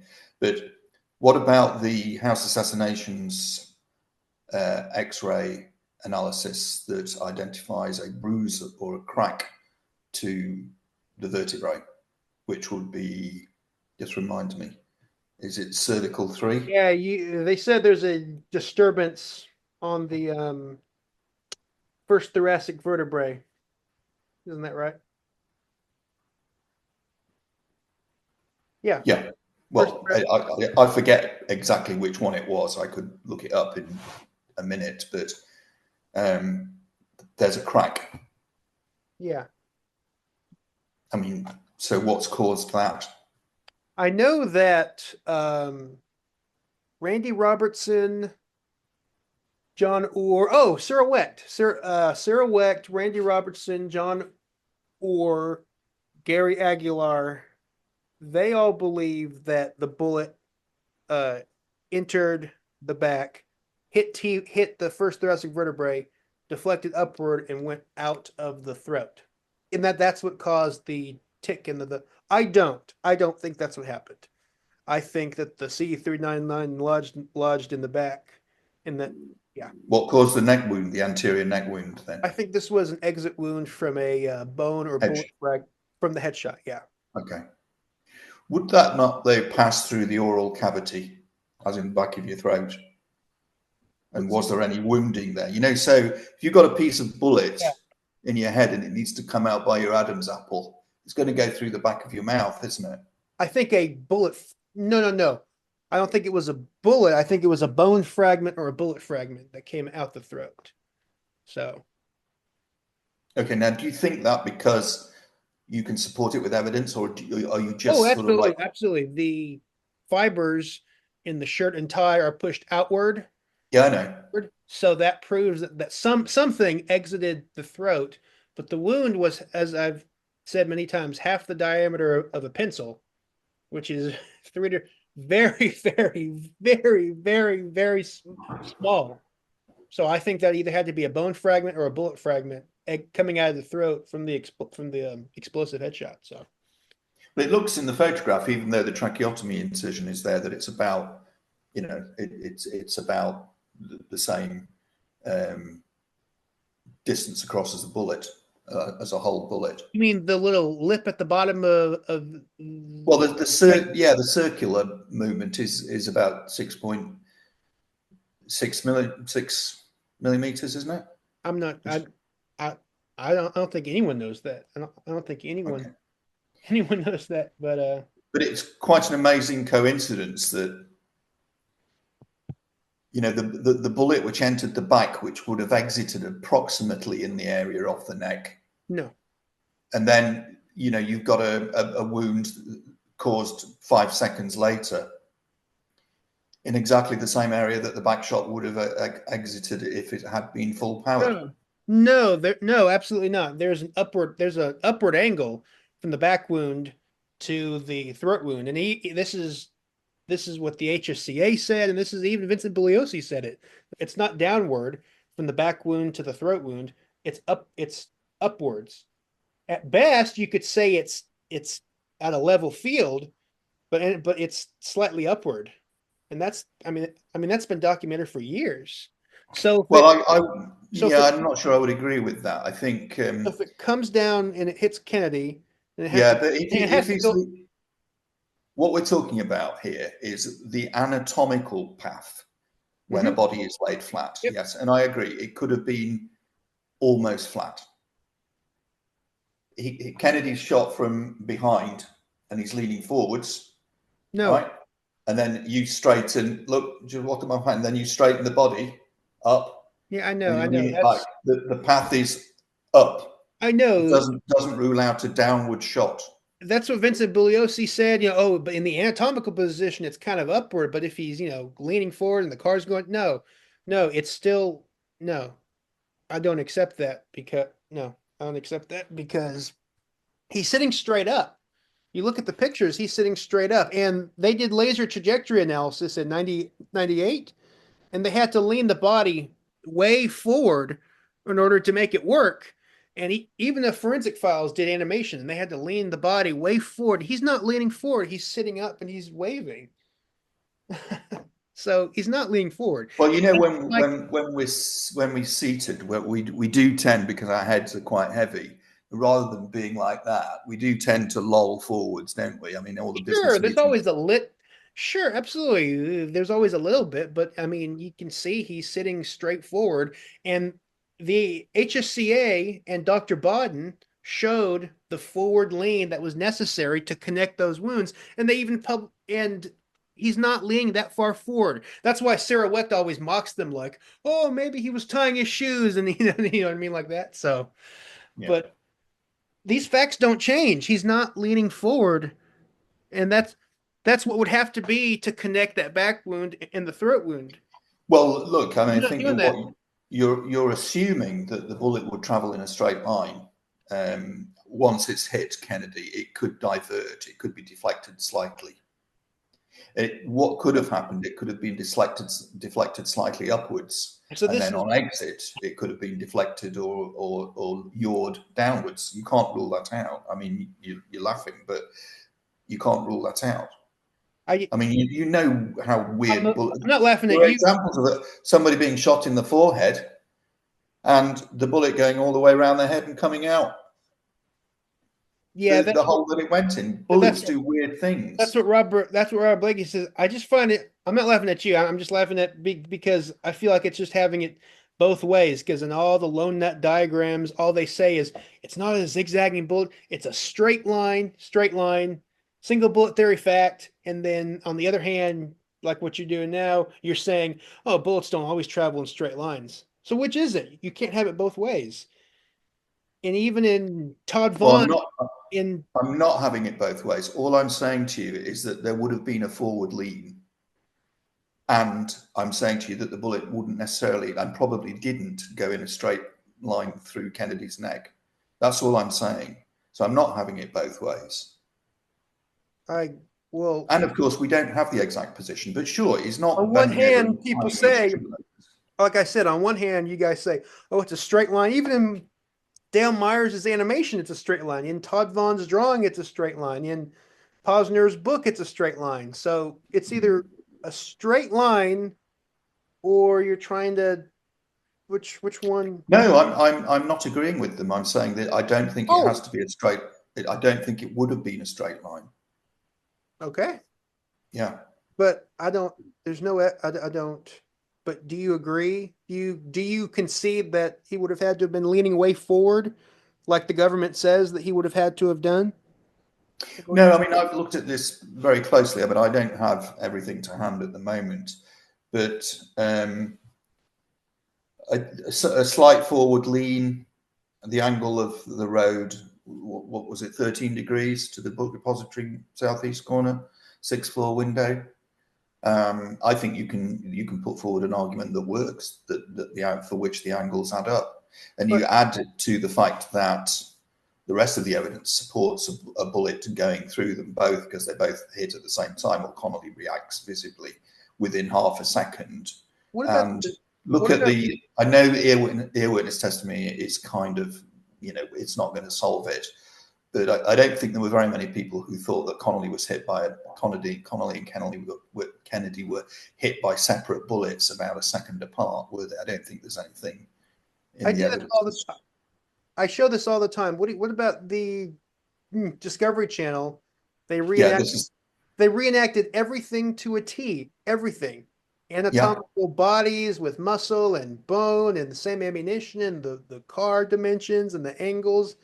And it exited his look. It exited Kennedy's chest and it made an enormous wound in Connolly's back. Well, my argument there is you'd have to do that 100 times Uh, to yeah, mimic the single bullet theory. Too many variables. is this wound in I the take your point, but they did it once, didn't they, Matt? And the bullet hit Connolly further down. yeah, but they reenacted everything. I mean, this is my favorite slot. This is my favorite image right here. If you'd have done 100 It, of those it, tests, you'd have got one that was close to the single bullet theory. I mean, I can't believe that they did this and they're like, "Oh, it works." And they just think that we the public are stupid when we can No, clearly it didn't. It didn't work. They didn't mirror the single bullet theory, they and measured that it. was that was misleading. You see them measuring it right here? They're measuring the back wound down from the mastoid process and everything. Yeah.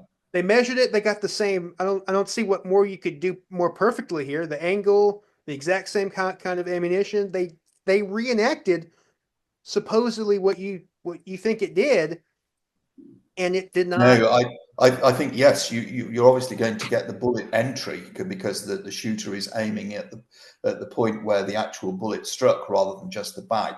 But there's no way that you can control what happens to it after that. And I wouldn't have expected the single bullet theory Connolly wound entrance point to be replicated, and you'd have to do it so many times. There are so many variables. Is that in his neck or is that in his back? That's in his back.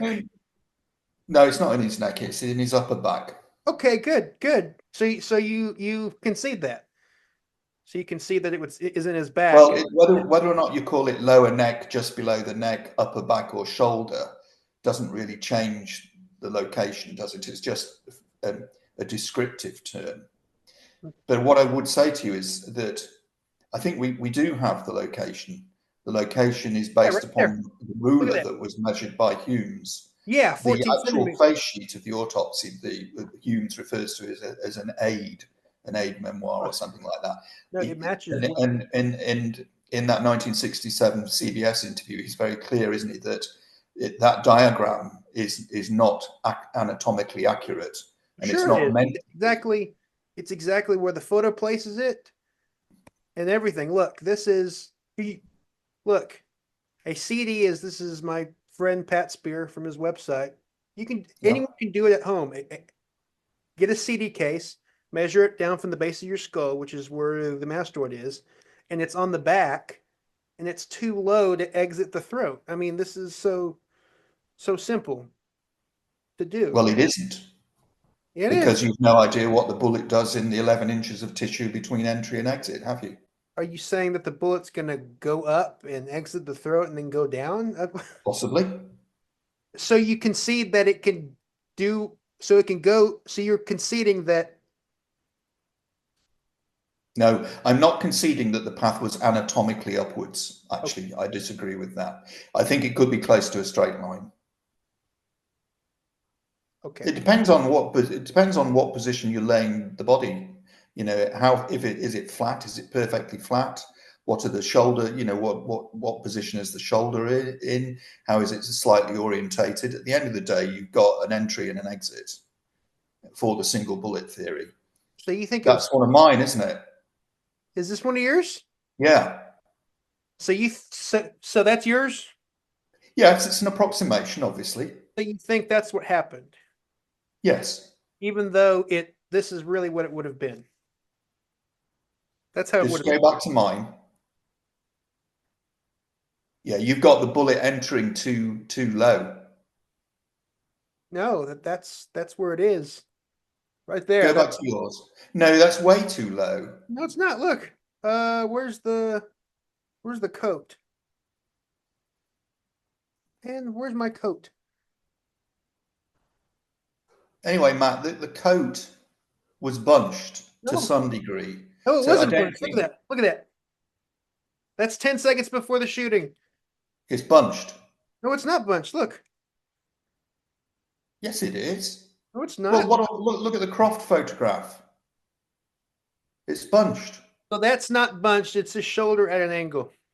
No, that's the material bunching up. No, it's his How, shoulder at an how many meetings have you been to in your work where you're meeting with guys in suits sat around a table? I've done hundreds. And you know what? When I was in my JFK frame of mind, I'd say to myself, everyone's jacket is bunched, just like not JFK's. this is not Anyway, Matt, this. the Look. bunching thing doesn't really resolve what we're talking about. It's where the bullet entered the flesh on the back. And in your diagram, you have it too low. No, it's If fit. you It's go back to the Hume's, if you go back to the black, like I said, this is the HSCA. All I did was straighten it out, and it's an upward angle. They said he would have to be leaning way forward, as I said, for it to work. And Kennedy's not leaning over. Look at that. He's well, not. what was the House Select Committee on Assassinations explanation for the single bullet theory? Then, if they have that, That he was leaning forward like this. That here's Mike Bodden demonstrating how far forward he would have to be right there for it to work. They said, yeah, it can. They said it can work if he was leaning forward. He wasn't leaning forward. He's sitting. Look at that. He's sitting straight up in the car. I think you're misreading this slightly. Yes, it does look like he's sitting upright, and he was a very upright guy, and he had his back brace. But that photograph, Look at that. Look at that. yeah, that's a better one. Yeah, But look, there's the cropped photo. He's not leaning forward, and look at that. That's but he is, how he would Matt. have to We be. we've That's done this before. Draw a line from the base of his jacket where it goes against the seat up to the shoulder. That is a forward lean. look how far full. And Look how notice as far down. well, Matt, that our necks are not like this; they are like that. Yes. Our Look how necks are at far. an angle. But it's also about the trajectory. Look at this. Here's the laser trajectory. They had to lean it way forward. Here's forensic files. They had to lean it way forward. It's really incredible. It's a upward trajectory anatomically. So then it goes down. That's why people it goes downward, goes up, goes down again, and then hits it's a roller coaster. It's a roller coaster. It's not a straight line. And you I think some of the work done on the biomechanical models in the documentary that you referred to. They were made in Adelaide, in Australia. In that single bullet theory reenactment, the bullet tumbles, doesn't it? Tumbles yeah, downwards. yeah, it tumbles and it made an enormous oblong wound on It Khan's. tumbles downwards, except it tumbled too far down in that reenactment. Uh, So you can't rule out the fact that the bullet, if you draw a straight line from the southeast corner window through Kennedy, and the bullet hits Connolly in the armpit, Mhm. you can't rule out that the bullet path between Kennedy exit and Connolly entry was more sharply downwards than the path through Kennedy. Okay. And it is possible that the bullet was anatomically flat, for the sake of argument, or even very slightly upwards. I don't tend to accept that. And even And if that it would still hit Connolly if it deflected downwards because it tumbled. there's also a rib in the way, look at that. It would have knocked out the first rib. They never drew the ribs around it, but when you insert the ribs where they are, look at that. It would have knocked out the first rib. And this is based on the measurements that the HSCA did. So the black hole on the Right here. left-hand diagram. That's the entrance wound. And it's when Yeah. you draw the ribs around it, it goes right, they have the bullet going right through the damn rib. So that's why I think the bullet lodged in the back, because of the probing.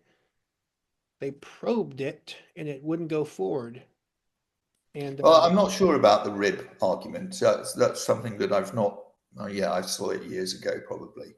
I mean, it's, you know, the pro. I mean, it's so it was. It would have gone right through the first rib. I mean, you can believe that. Well, I'm not a doctor, but I am kind of a biological scientist, and I know a lot of doctors, and I've asked questions about this. You know, we don't all have identical rib structures, and your ribs do move slightly. I don't think Does that Kennedy have a? disproves the, I I mean, don't think that disproves the single bullet theory. You know, if it was really that simple, it is that simple. the main investigations couldn't have got away with it.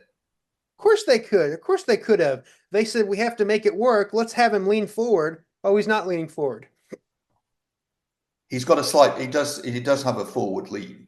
Everyone has a slightly forward. Not yet, but not as great How as far some of the forward they have examples. to look. How far forward Yes, to get that's not accurate. No. to get the. Yes, they did. They did laser trajectories back to the sixth floor. Yeah, based on a straight line. What else? What else would it be? Hitting his back.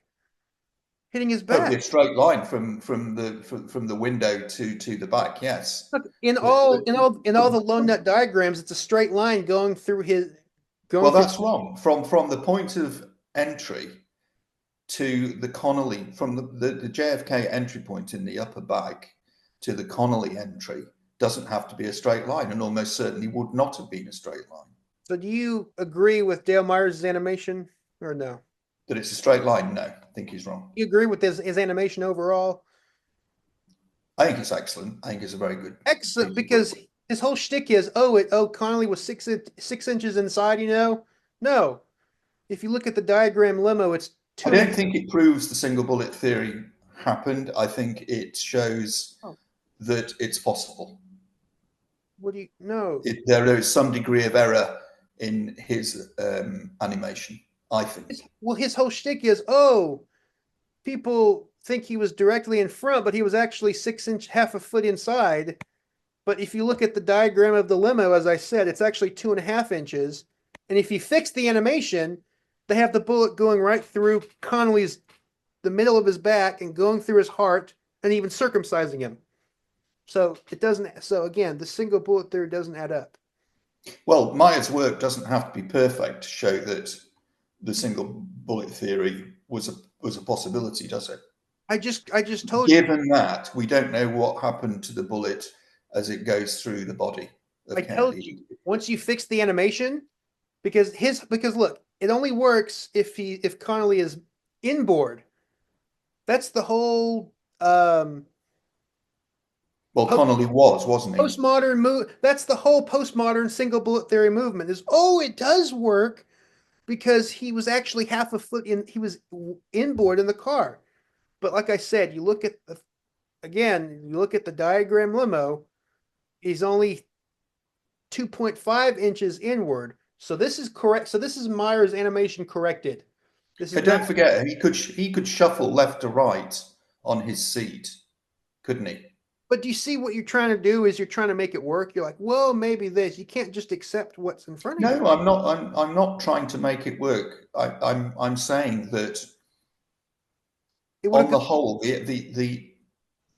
and this the was confirmed by the Knox the animation. assumption that it's a straight line path, totally from sixth floor window to Connolly back, is flawed, Well, this in is my what you opinion. guys post all the time. You hold Well, on. I don't. Yes, you do. This is your image. Oh, well, that was just a rough assimilation I did probably in 30 seconds in paint. And this You is know, what and it's not meant to be this is what you completely see all accurate. this is what you guys post all the time. Oh, it's a straight line. Look how easy it is. Look how no. No, it can't be because once you put Connolly where he really is, not inboard, Well, it's he's slightly I inboard, just isn't he? Because told you he's 2.5. Kennedy's got his arm over the door, hasn't he, of the limo, and Connolly's What? sitting. Kennedy is further to the right from the central point of the limousine, isn't he? I just told you once you put Connolly where he really was and not it the bullet would have gone right through the middle of his chest, gone through his heart, and even circumcised him. And this was supported by John Orr's animation, which was picked up on the 60th anniversary by the Knox Laboratory or something like Not, that. yes. So it confirms what Pat Spear did was when he fixed Myers' animation, he fixed Connolly's position. That doesn't look right to me. Connolly looks 10% bigger in mass, 15% than Kennedy. He was only a couple of inches taller. I don't think that is a fair representation of what we can figure from the Zapruder film. He was called Big John. That's what people call him, Big John. He's a big guy. Well, 6'4", Kennedy was 6'2", wasn't he? Something like that. But the point is the same. The point is the same. The angles don't add up. Well, I disagree with you. I Like think the angles add up if you allow for some latitude for the bullet not travelling in a straight line through JFK and onto Connolly. how can Why would you? you get the you can't get the bullet through Kennedy's neck. There's no evidence. As I said, there's no way that a 6.5 millimeter bullet will exit and make a 3 millimeter hole. No, no, that's irrational. You can say that you would find it unlikely. You can make a case against it, but you can't say there's no way because you don't know what the bullet did. I mean, the wound wasn't tracked, was it? Sorry, dissected, Matt, The throat because was of Robert Kennedy's interference with the neck, with the thyroid condition. So that was a bit shoddy. I think if it had been done in Dallas by Earl Rose, you'd have your answer. You'd have that path. But then, even on exiting the Adam's apple, the bullet could still not only divert slightly downwards, it could divert left or right, and you can't dispute that. That's a possibility. And if it's a possibility, it's possible that that's what happened, and that the animation can only ever be approximate. I really don't. I'm tired of arguing the single bullet theory with people. I did it with Martin Kelly, and Okay. but let's Well, move fair enough. I mean, we've spent on. quite some time on it. So why? Um, So, yeah. So why do you think Oswald was in the window pulling the trigger? Just real quickly. all right. Well, aside from the difficulties of coming up with a scenario in which he agrees to sit in a windowless second floor lunchroom when the president is going by, given that he's a politically activist. He's politically motivated. He's interested in politics. He's in If he wasn't in the window, don't you think it'd have been out the front shouting "Hands off Cuba, JFK"? because he's entangled in the conspiracy. That's another. I think that comes from Gerald Posner's book. He's very into politics. Why didn't he ask anyone what's going on? Because he's involved. He's involved. He's entangled in the conspiracy. That's what he's entangled in the conspiracy. That's why he doesn't ask questions. That's why he leaves the building. Well, that's different, isn't it? To if we're talking about at the time of the shots, if he's involved in a conspiracy, why isn't he up in the sixth floor, standing behind the shooter? I don't, like I said, I don't think it's possible to know exactly what he knew. Okay, so that's not I part of the think he was plan. on the, I think he was on the lower floors because he was seen in the lunchroom between 12:15 and 12:25. That's the time, which is the time that the motorcade was originally supposed to pass the building. The Yeah, motorcade, but the yeah, motorcade, the motorcade was late. So at the time that the motorcade was originally scheduled to pass the building, he's eating his lunch. And so, and then he's seen, you know, 70 something the seconds after. lunch that he didn't make at the Payne residence, and he didn't go out to buy lunch, did he? So let's just backtrack a Yeah, little bit. he was No, he wasn't seen he was in seen at the the Jiffy store lunchroom. buying beer and peanut brittle. What are you talking Hang about? on a sec. Well, that's a new one on me. Oswald drinking beer. Hang on. At lunchtime at work. Well, look, what I was going to say, this idea that he was seen at 12:25. Does that come from Caroline Arnold? Mhm. Yeah, she initially said 12:15. Uh, I think, without getting into the weeds and having to drill down and rack our brains as to who said what, I think the general gist of it was that Oswald was left up there, wasn't he? When he said leave the elevator gates down or on the second floor. The last person to shout up to him, what was his name? Givens, Danny, Givens, Danny, no. somebody. Anyway, um, I think the weight of evidence would suggest that Oswald, yes, he was down in the lower floors around the noon hour, maybe a little bit before. Say it again. Not that Oswald was seen around the lunchrooms around the noon hour, maybe 10 to, maybe 12. I don't think Caroline Arnold is right about 12:25 because she's with the VP Oakus Campbell, isn't she? And they're going to make sure that they're outside. The parade is due at 12:25. Why is she going to be inside the depository when the parade's due to go by? I think she's wrong on her timing. He was going outside to see the parade, and she saw him in the lunchroom. Well, she'd leave it that tight. Your chance to see your first ever president of the United States go by your place of work, and you're No, cutting it that fine. you see, that's the stuff that's people go off on that we can go off off off on a tangent on. I'm not trying to figure out what was in her mind when she's going to see something. What matters is that she saw Oswald in the lunchroom at the Yeah, time but she at got the the time timing wrong. at the time that the motorcade was originally supposed to pass the building. So why isn't he upstairs No, I wouldn't. shuttering? If it was 12:15, maybe it was 12:10. The motorcade wasn't due by until 12:25, was it? Because I mean, you live there. You live in Dallas. It's a 5-minute ride, isn't it, from Dealey Plaza to where the trademark was? Is that right? Say it again. Is it like a 5-minute ride from Dealey Plaza to where the trademark? Five. Is the trademark building still there? Yep, Yeah. 5 minutes away. 5 minutes away.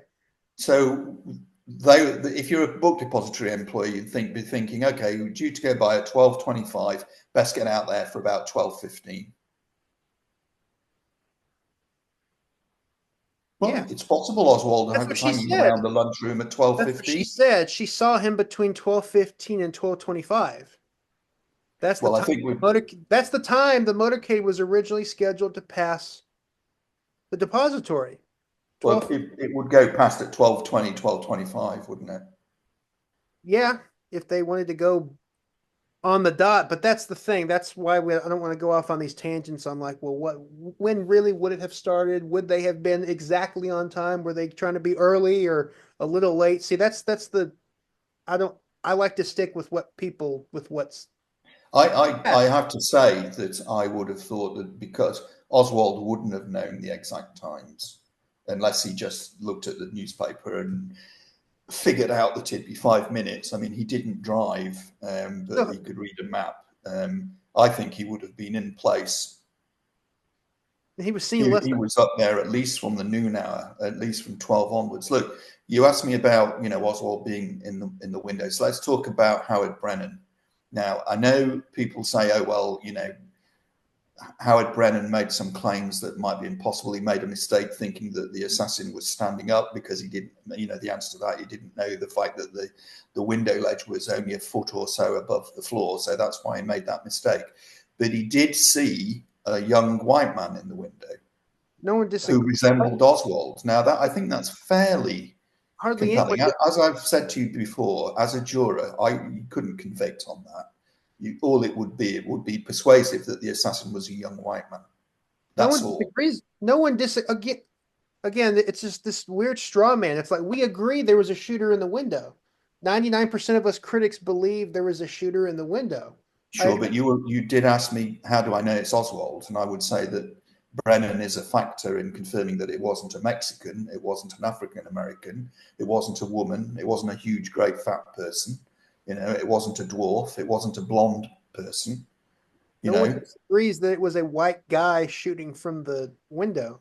No one's ever, I can't think of anyone who's ever said otherwise. So what are you getting at? Well, there are some people who say that there were no shots fired from the window and that what was poked out of the window was just a pipe. Yeah, but Very few people think that. Very few people true. think. But then, in answer to your question, why do I think it was Oswald? Obviously, we go down that route of discussing the Like fact that saying that's like it saying that there's one author who thinks that aliens stole Jesus's body or something like that. That's just one guy out of no one else. no, Again, okay, well, all of us fair enough. all of us But think that, yeah. Go on. there's a lot of circumstantial evidence as well as hard material evidence that puts Oswald in that window and not somebody else. Like what? You can't prove that it was Oswald because absolutely to a degree of absolute certainty because it's possible that someone else used his weapon. Yes, that's a possibility. Do I think it is a reality? No, I don't. But I'm not going to lie to you and say we can prove 100% that Oswald fired the shots. What we can do is we can show beyond a level of doubt, and I think it's compelling and almost beyond any doubt that he fired his rifle, which he owned, which he took to work that day, and used it to kill Kennedy by linking the nose and the tail pieces of the bullet found in the footwell of the limo I to told Oswald's I, rifle to the exclusion of all others. I told you I agree that the back bullet and the second headshot from the rear came from that weapon. So you Mm. still haven't shown why you think it was Oswald, other than why do you what why do you Well, I mean, short of, I think what you're asking for really is a photograph or film or a direct eyewitness from somebody who knew him or worked with him. That level of proof would be fairly untypical of most murders, wouldn't it? Most murderers, I'm led to believe by law enforcement people that I talk to, are not seen or filmed in their act. And they're convicted a great deal on circumstantial evidence. yeah. That's the best answer I can give you. The evidence, there's a lot of circumstantial evidence. Oswald worked in the building, took a package to work that day, APEC. went to see his wife on a Thursday, which was unusual, Try and get back. claimed it was curtain rods. There were no curtain rods found. He didn't need curtain rods. They didn't discuss curtain rods at the Payne residence, nor were they discussed in a phone call the week before or the week before that. It's very difficult to argue against the fact that he took his rifle, persuasively to argue against the fact that it was his rifle. Now, you could say to me, okay, I accept that. I don't know what you believe on that. He's part of a conspiracy. He takes his weapon to work that day. That doesn't prove Oswald killed Kennedy. But in itself, no, of course it doesn't. But it's part of the jigsaw puzzle. And when So you he put all the went to pieces together, so who else was it? Matt, were there any strangers seen around the noon hour? And here's the big thing that I'm sorry, I've forgotten this. One big thing, and then I'll stop talking. Bonnie Ray Williams was up by that window, wasn't he, eating his chicken on the bone sandwich, right? And his pop soda. Why wasn't he moved on by some kind of fake security guy? He was just left there up on his own, wasn't he? That's something that I don't think anyone can answer, because It's a very tough question to answer, isn't it? it's a tough question, because like he's there Very good. Well, I think the assassin could be hiding behind the boxes, and Bonnie Ray Williams is over here, Yeah. across over here, eating his chicken lunch, and then he leaves, and then the assassin gets up and then shoots What's wrong with that? I don't see a problem with that, really. Now, Okay, so what you're saying is that the assassin was content that the fellow worker was up there and might see him, or might even try and prevent him. you're talking about Bonnie Ray Williams. Yeah. What do you? So let's say it was, let's call the shooter the assassin. So he's in place. You think he's behind the boxes, but he doesn't have anyone else because it is a plot. But there's no one else who's up there with him posing as a Secret Service agent or a cop to say, "Hey, buddy, you can't be by this open window. You need to go downstairs." No, that never happened. I don't think anyone's ever suggested something like that. That's interesting. No, I've never heard anyone suggest that, but But I think that had there been even a small plot involving others, and by when I say involving others, others actually in the building, I in the don't. plaza, I think they would have had some kind of fake security guy to I, make sure. they had fake security guys on the grassy knoll, but hold on, before we get that for a second. I mean, I don't think what happens in between like really matters because all we can know is that the shooter was shooting a shooter. One of the shooters was seen shooting from that window, and Bonnie Ray Williams was up eating his chicken lunch there a little earlier. Yeah. Previous to that, it doesn't matter whether he would have. To me, that doesn't matter. What matters is someone was shooting from there. Okay, I think the point that I'm trying to make is that if there was even a small plot, they'd have had that handled. Then what you seem to be saying is that it could have been someone else, and they just took that gamble that they'd shoot anyway, whether or not Bonnie Ray Williams was still up there and would see them. That didn't matter to them. Is that what you're saying? There could have been a second guy on the 6-4 window. There could have been. Who knows? What I think, actually, and this is just speculation, I think This is Arnold where we're Rowland. railing again. This is where we're going off on tangent again. I think Arnold Rowland said he saw a guy in the southwest corner. Yeah, Yeah, about 12:15. it could be the same assassin looking out the different windows. Yeah, and Brennan says the first time he saw this young man without a rifle looking out of the window, then he disappeared, and then he came back over a 2-minute period, but he didn't have a rifle. That's 12:20 by his estimate. And the same man then returned and fired the last shot that he saw at 12:30. Isn't it possible that Roland saw the assassin in the southwest corner because he was hovering around there because Bonnie Ray Williams was in the way next to the southeast corner? Exactly. Okay, so yeah, so you just answered your own question. Yeah, exactly. It's totally possible. Totally. Absolutely. Okay, well, good. I'm glad No, that you don't deny that's a possibility. no, But why it, would I but know? it, but the That, point was is that that if sounds it like a was sound even a argument. small plot, That sounds like a even if it sound was a argument. small plot, don't you think they would have had someone in place to move on any employees who were still up there who could thwart the assassination? I don't know. All we're doing is working with the cards that we have, and that is that there was a shooter from the window. So are you saying that there needs to be very firm, hard photographic film or direct eyewitness of someone that knew Oswald to convince you that it was Oswald? Are you asking what would convince me? Yeah. Was Oswald? Well, I don't. At the nitrate tests disprove that there was no. You cannot fire that gun and not get nitrates on your face. It's not possible.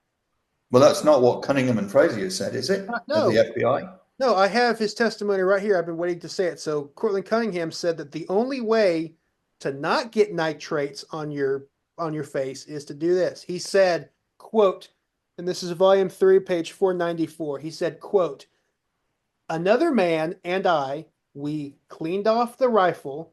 I loaded it for him. He held it in one of the clean areas, and I pushed the clip in so he would Yeah. not have to get his hands near the chamber. In other words, so he wouldn't pick up residues Contaminate his hands. Yeah. from the action, or from the receiver. And then when we ran the casts, we got no reaction on hands or cheek. So he's saying this is the only. So that proves empirically that Oswald could not have been the shooter. They fired that weapon over and over and over, and every single time they got nitrates. This instance that I just said right here, he said that's the only way that you cannot get nitrates on your Well, cheek. Frazier So that testified proves that. that proves empirically that Oswald did not kill John Kennedy. Someone else Well, was using his rifle. didn't Frazier say that he wouldn't expect deposits to be on the cheek by virtue of the nature of the design of a rifle? That goes against what his test. That's yes. And Listen, that the colleagues who fired the weapon tested negative after firing. listen. You're not listening. Listen. He said, "Yeah, I would not expect it to get that," but his own tests with the rifle go against what that says. Like I said, every single time they fired that gun, they got nitrates on the cheek. Oswald had no nitrates on his cheek. So why he would testify? Oh, I would not expect to see um, nitrates on the cheek, because it's no. His tests showed that it did get nitrates on the cheek. I don't know why he would say that. Well, I think I'm not convinced that you're correct. That it was the case that no FBI agent, that they all tested negative after firing a Carcano. I'm not sure I don't think that's correct. No, But no, no. After they no after no, I said after they fired the weapon over and over and over. Every instance they got nitrates on the face. Yeah. The only But way what I'm the only way they didn't get nitrates on the face is if someone is pushing what I just read you here. I'll put it up on the screen right here. This is Yeah. this is But the only way that you cannot get nitrates uh on your face is with did so Frazier so not at say best that? so at Didn't best Frazier say that somebody had fired that a Carcano tested negative? no. You sure? Yeah. Unless you have something I don't have, no. Okay. Well, I'll need to revisit that. What about the possibility that? You might be thinking of the of a one of the revolver tests or something, but no, every time they No, I'm not. But what about the possibility that you could fire the rifle, and if in tests 19 out, not you did 20 rifle shots, and all 20 shooters got nitrate deposits on their cheek, that's what on their happened. face. That's what That I'm doesn't prove that there could be an instance where somebody tested negative. no, I mean, I just and told when are the tests being done? I just told you every time they fired that gun, Yes, every I know time you they just told me that, and I'm not disputing that so that that is what you're proves that relaying. that Excuse proves me. that Oswald could not have killed John Kennedy. He did No, not it have doesn't. nitrates. Yeah, it could. It doesn't. It's in your pores, in your skin. You can't wash that off right away. No, it doesn't prove. It is persuasive, and you've got a habit of using the word proof when you don't. If you could take That's 20 people, Matt. You could take 20 people, right, and they'd all test positive. It that's what doesn't mean to say that if you kept going and did 100 tests, that 2 or 3 of them would test negatives, and that's all you need. that's what happened. They tested it over and over and over. How many times is over and over? They did it over and over and over. How much time you got? I don't have. Well, not a huge amount of time now, but when you say that, I don't know the exact number. It's in the just no, Google but it. the nitrate tests are unreliable. They don't prove anything. All you can do is make a persuasive case. That's all you can do, and you're doing yourself no favors in saying that, because it's not. rational. It's not logical. It doesn't prove. All you're doing is you're saying there's a very good case that it wasn't Oswald because he tested negative. That's all you can say. I don't agree with that, If but well, that is your argument. if we're being pedantic and not saying proof, I can say this is the strongest slam dunk evidence that shows that most likely Oswald did not kill John Kennedy. Do you agree with that? If you're correct in what you're saying, the only tests that were made, then you've got a very good case, yes. But the tests are unreliable. It is Well, possible that Oswald could have removed some of the I just told you it chemicals doesn't from his wash off. face. It doesn't wash But off. it doesn't. No, it doesn't. It's in your pores. It's in your pores. You can't if he didn't wash his face. Okay, well, I'm not claiming that he washed it off, right? I'm just saying that, if we were doing this in a court of law, you get some prosecution attorney who would inform the jury that it was a possibility. So it doesn't proof. It's not actually proof. If it was really that simple, how could the Warren Commission and the House Select Committee say that Oswald could have shot Kennedy if it's proof? You couldn't get away with that, could you? You're saying if it's so slam dunk, how did they get away with it? Yes. Because they're the government. People trusted what they said back then. People trusted what they said back then. Well, not so much in You were naive. 1976, You did were they? naive. The House Select Committee. There's a lot of doubt at that time as to the Warren report Really see and its the government reliability. can say, yeah, there is yeah, Oswald didn't do it. There's still an assassin. This, like I said, going back to where we said at the beginning. So that means there are assassins still out there, but we didn't get them last time, but we'll do better next time. No way are they going to admit to that. No way. Okay, well that's a different subject, isn't it? But Same if we're subject. talking about It was is it slam dunk. Oswald or not, I don't think that you can use the nitrate tests persuasively and say it proves or it nearly proves that Oswald wasn't the shooter.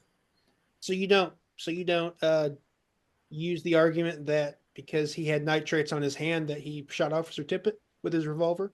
You don't use that argument. Um, well, I think that from what Oh, I've read, the tests are now we're getting something. notoriously unreliable. Now we're getting So something. whether it's a positive or negative, it doesn't prove that Oswald shot Tippit or Kennedy. It doesn't It's prove just no. that he The shot positive Tippit. nitrate tests on Oswald's hands does not prove that he shot Officer Tippit. It shows that he handled nitrates. Yeah, And if you pick as up he a news, had a revolver on him when he was arrested, that's probably where the nitrates came from. if you pick, where do you think the nitrate? So, so you think the nitrate? Say that one more time. Say that last point.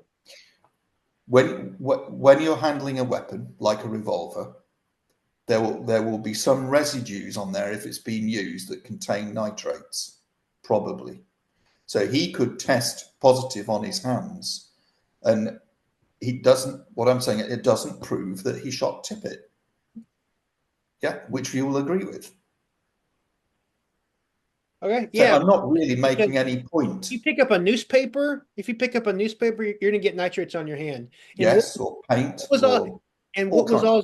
And what was Oswald seen doing that morning? Reading a newspaper. So Yeah, that's why he has nitrates on his hand. yeah. I don't. I've never said that the nitrate tests prove that Oswald shot Tippett or disprove that he shot Kennedy. Now one thing that Harold Norman, who was on the fifth floor, who Yeah, heard yeah, yeah. coming from above. The only thing like suspicious that I can, if it were true, is if when Harold Norman revealed to the HSCA that when the employee said, "Hey, Kennedy's coming to town," Oswald went like Cowboys. He went, you know. Yeah. So why? But he never he never testified to that. He never. So like it doesn't make sense. So, but So if you think that Oswald did make that gesture to Harold Norman? if he did if Norman is being truthful, but he didn't say it in any of his FBI interviews or his Warren Commission testimony. He only said it when the HSCA interviewed him in the 70s. He said that when they told him that Kennedy was coming to town, or when the employees were talking and they said Kennedy's coming to town, he went, Okay. but I mean, if that were true, that would seem to be the only incriminating piece of evidence towards him. But if he's involved in a if he's entangled in a conspiracy, then yeah, he would maybe do something like that. But so Well, okay. Do you think he would write a threatening note to the FBI? Was it 10 days before the assassination? I'm And not that's drawing attention to himself if he was part of a plot to kill Kennedy? he was doing a lot of weird stuff that month that would seem to if it was him, seem to imply that he was involved in a conspiracy. But you still haven't really given any evidence on what puts Oswald in the window killing the president. Well, Bugliosi claims there are over 50 points of guilt, doesn't he? Like significant points of guilt. And you've got that book, so you know what they are. And I think we all know what the arguments are, that Oswald owned the rifle. He bought it probably to shoot General Walker. He kept the rifle in the garage. He went home on the Thursday night, took a package in to work on the Friday morning. It wasn't curtain rods. There were no curtain rods found. So this all adds up to him delivering a weapon to the book depository. He wasn't seen outside at the time of the shots by anyone who knew him, not on the steps. He fled the scene. He was a young white male, was identified by Howard Brennan as being the shooter. The murder weapon was the Carcano, which was owned by Oswald. There are, of course, some prints on the box, which was used as a rifle rest of Oswald's in the southeast corner. Yeah, there were prints on that top, smaller rolling reader box, weren't there? And there was a palm print on the box off to the right. Okay, that doesn't prove he shot Kennedy. It proves he moved some boxes. Yeah. He flees the scene very quickly. Curiously, doesn't seem to ask anyone about the president's condition, including the housekeeper. He goes into his room. He's there for a couple of minutes, maybe two, maybe three. And then he's involved with a police incident involving Tippit. The evidence puts him there as the shooter, and he resists arrest. He draws his pistol, doesn't he, at the theatre. I don't buy the fact that Officer MacDonald grabbed the pistol and Oswald didn't. You know, I mean, if Oswald didn't offer up any resistance, why didn't he just say, as soon as he was approached in his seat downstairs in the theatre, hands up, okay, I'm coming with you? Why was there even a fight? These are, as Sean de Grilla would say in his book, it's evidence of consciousness of guilt.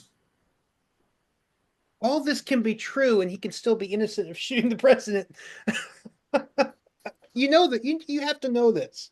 Okay, so Well, we talked about that, and I agreed with you. if I said Oswald, all his actions could equally be as someone who was involved, set up, duped, as much as if he was the shooter. Yeah, I'm not going to dispute if that. But in Oswald, the real world, with a lack of evidence for anyone else, no strangers seen in the building, etc., then who on earth was it who made those shots?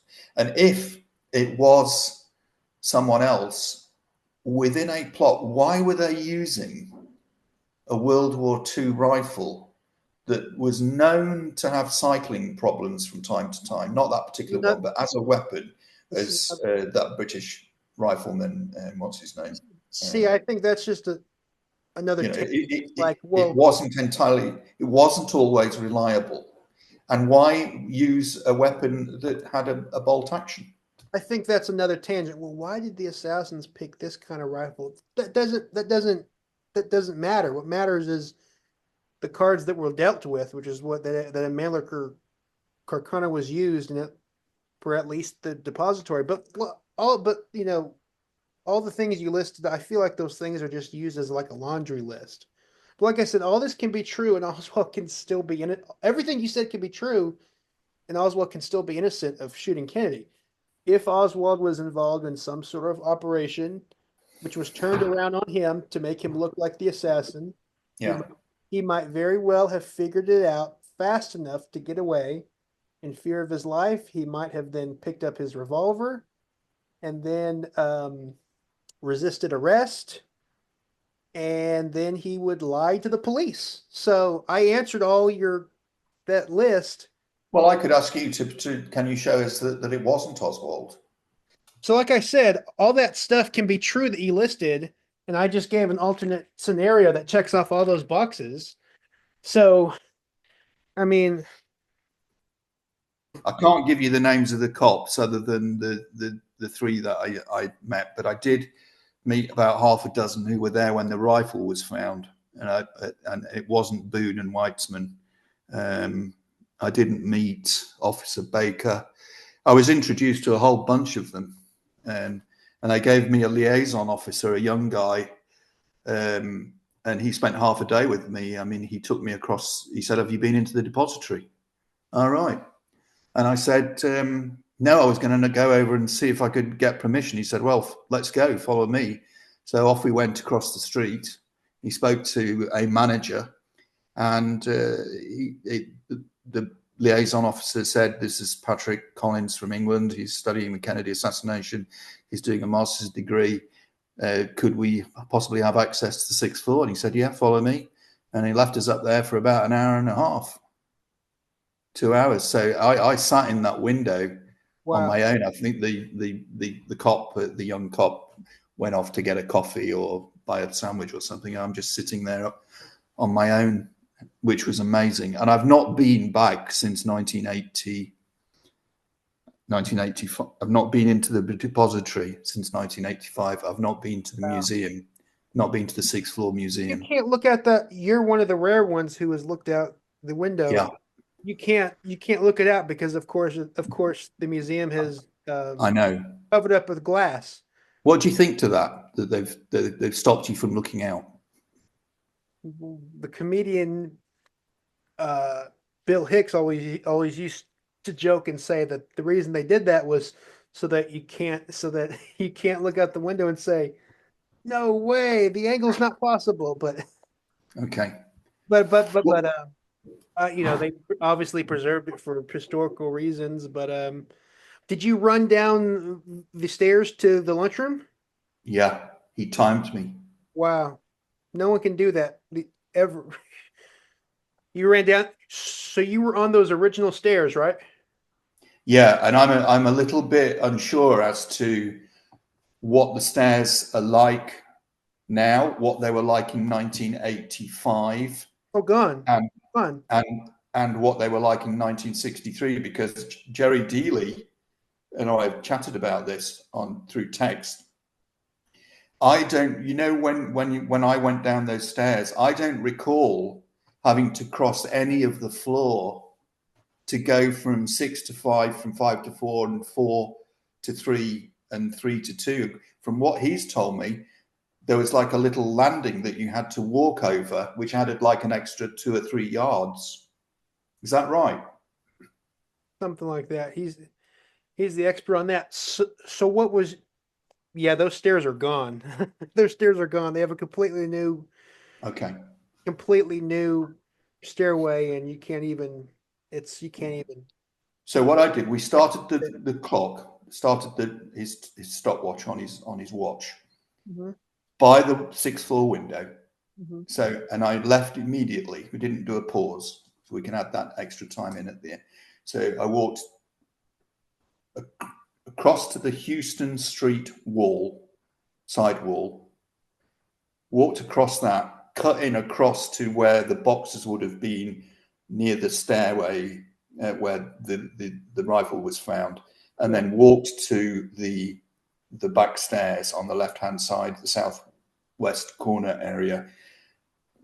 Got down the stairs as quickly as I could, and went into the second floor lunchroom lobby, which was probably not quite the same as it was in 1963. And I remember it took me 48 seconds. 48 seconds. Yeah. But Whoa.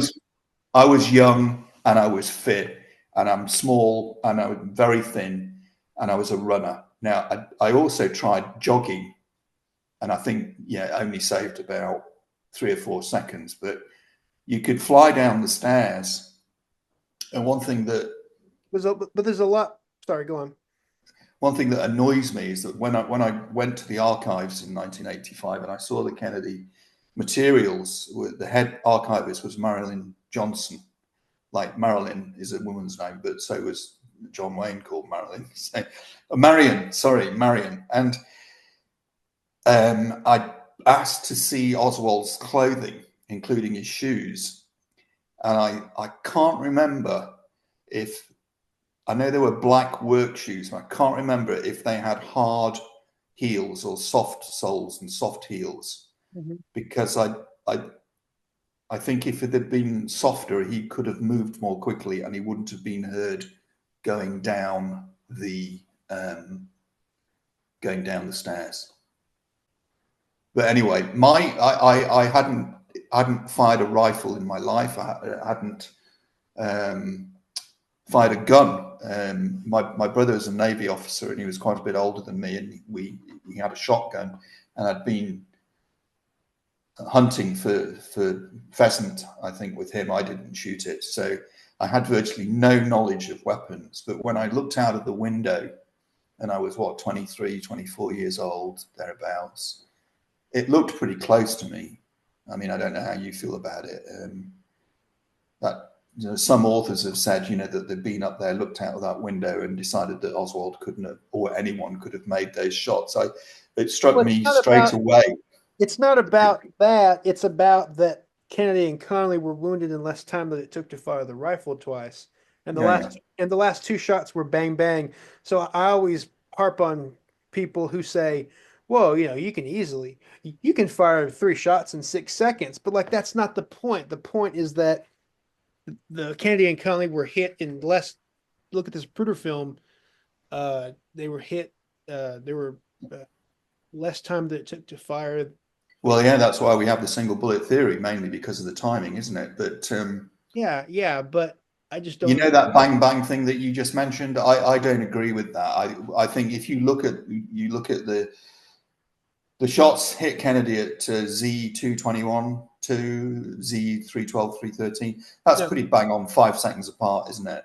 I don't think there's any evidence to show that a shot was fired between those two. I think the evidence is that there was a missed shot just after the turn. It gives you a total of 9, 10, or even 11 seconds. No, I think the first shot hit Kennedy in the back. I think the first shot hit Kennedy in the back at around 190. The camera jiggles, and that's where everyone, if you read the witness statement. It's kind of smiling and waving though at 190, isn't he? Just before he goes behind the sign. Not just before he goes behind the sign, but he's waving, and then he's like, oh, like that. And he comes out from behind the sign and he's hit. But anyway, I think the first shot hit him at frame 190, lodged in his back. I think the second shot hit Connally at 223, 224, which made his jacket bulge open. And I think that was from the records building. And then I think the third shot came from the grassy knoll, and the fourth shot, the second of the bang bang that everyone heard, came from the depository at frame 327. So I think there were 4 shots in. Yeah. I'm just going to look at Zapruder frames. He's still waving at 200. You can't see whether or not he's smiling. He's waving, and then he's like, and 190 is where all the witnesses, if you look at all their statements, and they say this is where the car was, when the first shot happened, they all place it at the first shot at Zapruder frame 190. They all place it there. They're not all going to place it. They're not all going to place it at an exact position. But what you're saying absolutely. They all said it was around Zapruder frame 190, which Oh, proves you're talking about people who've referenced witnesses who've referenced the actual film with film frame numbers. no. If you look at everyone, if you look at all the witnesses, you can, and they all describe where the car was in relation to them. Like it was at my 11 o'clock or my this or that. Okay. You can figure out where the car was during the first shot by reading everyone's statements, finding out where they were, and then where the car was according to where they were standing. And And you have that at you 191, 190. So yeah, 190. except for Geneva Hine, everyone places the first shot at around 190. Which makes sense because that's when Kennedy's waving and he goes, oh, you know, Well, I don't see that he does that. All I can say to you is that I see him waving. it's pretty straightforward. 193, he's got his hand up like that, and I think you can detect his faint smile. The HSC, Yeah, I mean, you could interpret it as a shot to Kennedy before he goes behind the sign. It's pretty blurred, 199, 200. even here, You this, can't really rule anything out. But what I would say is that even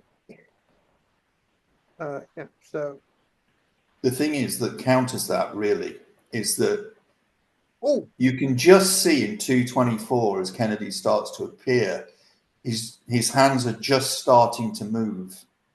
That's a whole second after, beyond when you think he was shot. You'd react more quickly. Do you not think? yeah, he does right after 190. And this is what he goes like that and he stops. This is what the House Assassinations Committee wrote. Quote, at approximately Zapruder frame 200, Kennedy's movements suddenly freeze. His right hand abruptly stops in the midst of a waving motion, and his head moves rapidly from right to his left in direction of his wife. Based on these movements, it appears by the time that the president goes behind the sign at frame 207, he is evidencing some kind of reaction to a severe I external. don't see the movement towards his wife. He's looking very distinctly to his right, behind Zapruder in 200. I mean, this is the government speaking right here. It says by a vote. This is the photographic panel working for the government saying, quote, by a vote of 12-5, the panel determined that President Kennedy first showed a reaction to some severe external stimulus by Zapruder frame 207 as he is seen going behind a sign obstructing Zapruder's view. And but that's way before Connolly was shot at 224 when his I suit think I think blows that's open. Blows that open. is So that is a very so if a on. shot so if a shot is fired at around 190 and Connolly is shot as we all agree at 224, Mhm. then that means that's two shots in. You can't fire two shots that quickly from Oswald's rifle, so there had No, to be a second shooter. no, And you like can't. I said, But that rendition that you just read out about what those people thought Kennedy was doing and indicating that there was a severe external stimulus at around about 190, that I think is just crazy. He's waving and smiling. And when it gets to oh, 198, he's still waving. And yes, okay, then his hand moves slightly quickly for sure. It goes from covering his face to only partially covering his face. And he's not looking at his wife at any point. I don't know. Maybe they didn't have the equipment that we have, but that's a pretty poor evaluation by those people. That does not impress me at all. and even Governor Connolly looked at the Zapruder film and said that Kennedy was hit around 190. And also at 190, as I said right after that, there's a massive jiggle when Zapruder gets scared and he jiggles his camera. So it all adds up. And Rosemary Willis stops running around that time and looks back towards the depository. So it all adds up. Well, I'd say that she stops Ooh, and looks and her back round about 160, actually. And I think she's reacting to the first missed shot or fired around 133. or thereabouts. You think a shot was fired at 1:33? Either side, slightly after or slightly before. Yeah, that's what the work of Brian Rozelle would have us believe, who's analysed and he has expertise in this area. You That know, means Brian. so that would mean that I've never heard anyone say, except for Max Holland, say that a shot was fired that early. No one, Most not of the people one, that we know not between one, us, not one like witness puts the car that far over here before during an earlier missed shot. most people that we know who are lone gunman supporters, would say that the first shot was fired somewhere between about 1:33 and 1:55. No, most low netters say it was like around 160. I don't think so. I think that's changed. I would agree if you go back about 10 years, but I think there's more work being done recently that puts it further back. Don't tell me you're thinking of Max Holland. No, I'm mainly thinking about About who? Brian Rozelle. Gave a good talk at the WEC Kennedy session Oh, in 2023. I would there, say he's one of the leading experts on. like I said, there's zero. No, there's zero He evidence. studied human reaction times to sounds, and it's his area of specialization.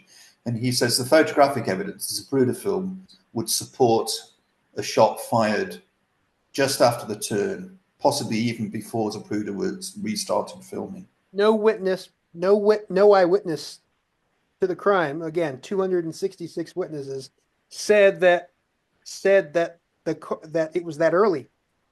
They all Well, they all placed the get. car way down here when the first shot happened, not way up here. And Phil Willis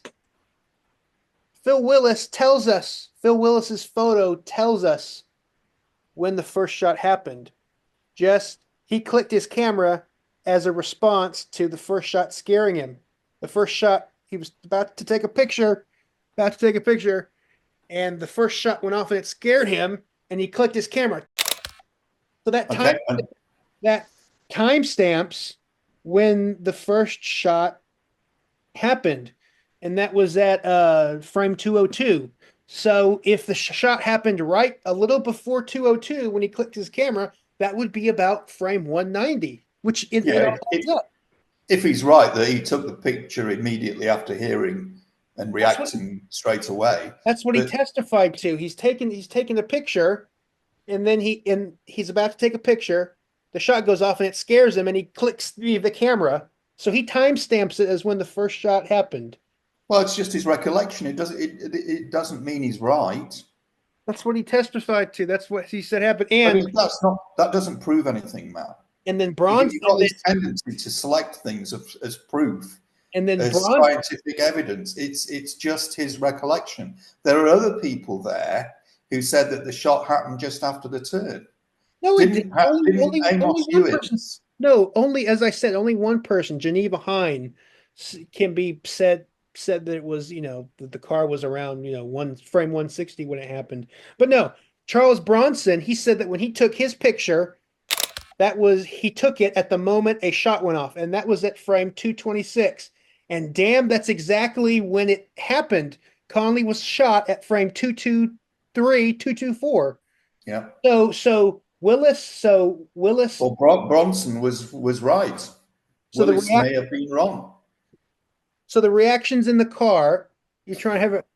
So the reactions in the car, plus these photographs, plus the eyewitnesses, all tell us when the shots happened. Willis's photo timestamps the first shot. Bronson's photo timestamps the second shot. And then Mormon's photo timestamps the third shot. So, and it all matches up with the reactions on the film. So this all adds up. It's perfect. Not for the first shot. I can't agree with you because Yes. it missed. Because it Oh, missed. no, You, you I don't think any shot missed. okay? Well, we have a big difference in in our appraisal of what's happened there. What Because about wasn't it Faye Chisholm who saw the sparks fly up from the tarmac or the road surface behind and slightly to the right of the limousine. I'm not sure what to think about the people who, some of the people who claim stuff like that. I think a shot from the headshot hit the curb, which injured James Tague, Yeah, yeah, I agree with you. but a full bullet, you'd agree. Oh, good I job. agree with that. Yeah, reference take. Yeah, headshot fragment or piece of curb. Good. So good. But I don't think a whole bullet hit the street or anything because the was it no Nova? They simply fired a bullet into concrete or asphalt, and it looks nothing like. No one saw anything. It left like a big crater, like that big, and nothing like that was seen in the plaza. So I don't think a shot missed. No, but But it's well, the Haag and Haag for cold case JFK, or didn't yeah, they? that's the show. They had, That's the they had show. a yeah, they had a bullet disintegrate, Matt, didn't they? That's Totally disintegrated. that's the show I'm talking about. But I don't think there's no evidence, in my opinion, that a whole bullet hit a street or the curb, because again, it would have looked like this, and nothing like that was found that day in the plaza. Nothing. Well, But most of the lone gunman people that we know uh, tend to think that the shot that missed was fired between about Z140 and Z160. Martin Kelly's 160. Most if of the there people that we was know.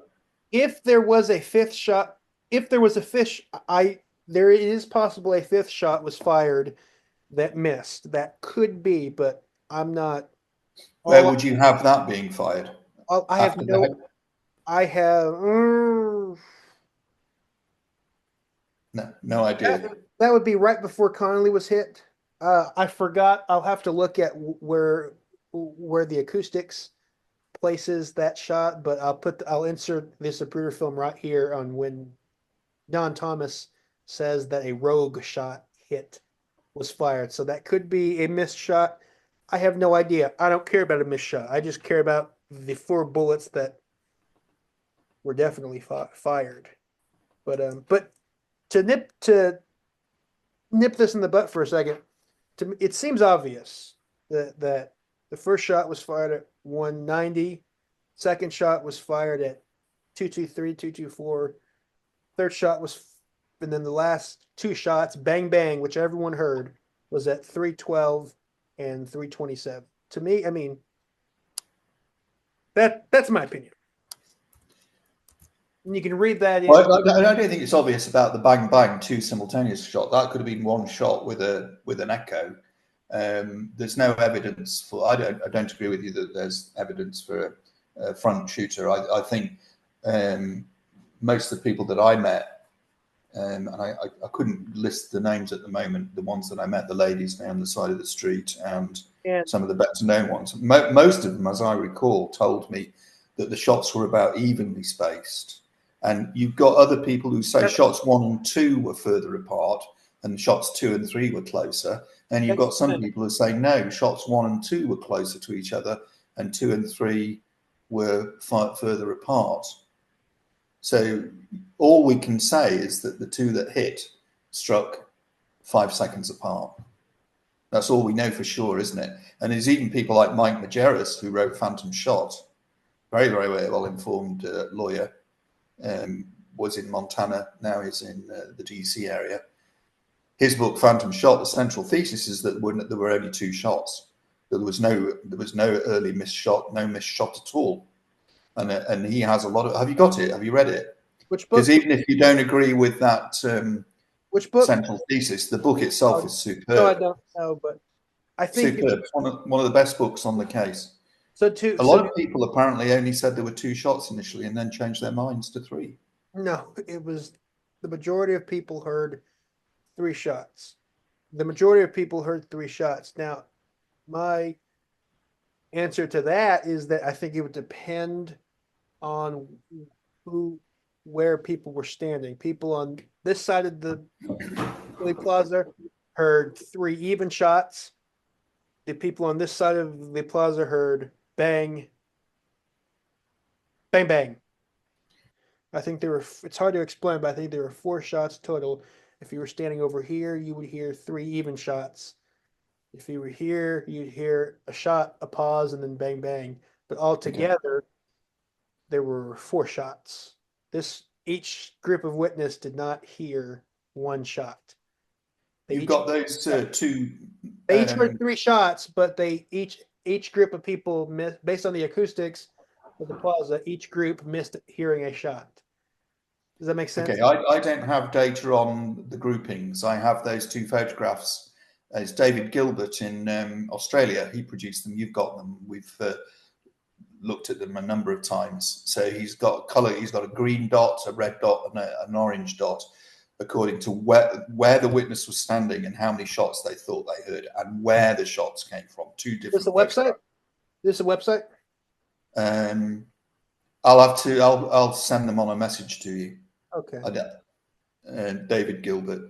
I've Anyway, posted them regularly, but if we could, now I need to go now, but if we could pick up on the shots and tip it in a second session, that's fine. well, if you want to finish up on the shots just in like 60 seconds, you want to do that? Sure. Okay. Yeah. Final word on the shots. Well, my view is that there was an early missed shot somewhere between Z133 or thereabouts, latest Z140, as Connolly's turning and looking towards Mr. Robert Croft, who took that photograph at Zapruder frame, equivalent of Zapruder frame. Is it 160, 161, something like that? Yep. So, and in the Zapruder film, he does a sharp turn to his left, then he's right, and that's when he's responding to that external sound stimulus. And so I think that missed shot was fired, let's say for the sake of argument, around 140, 150 latest.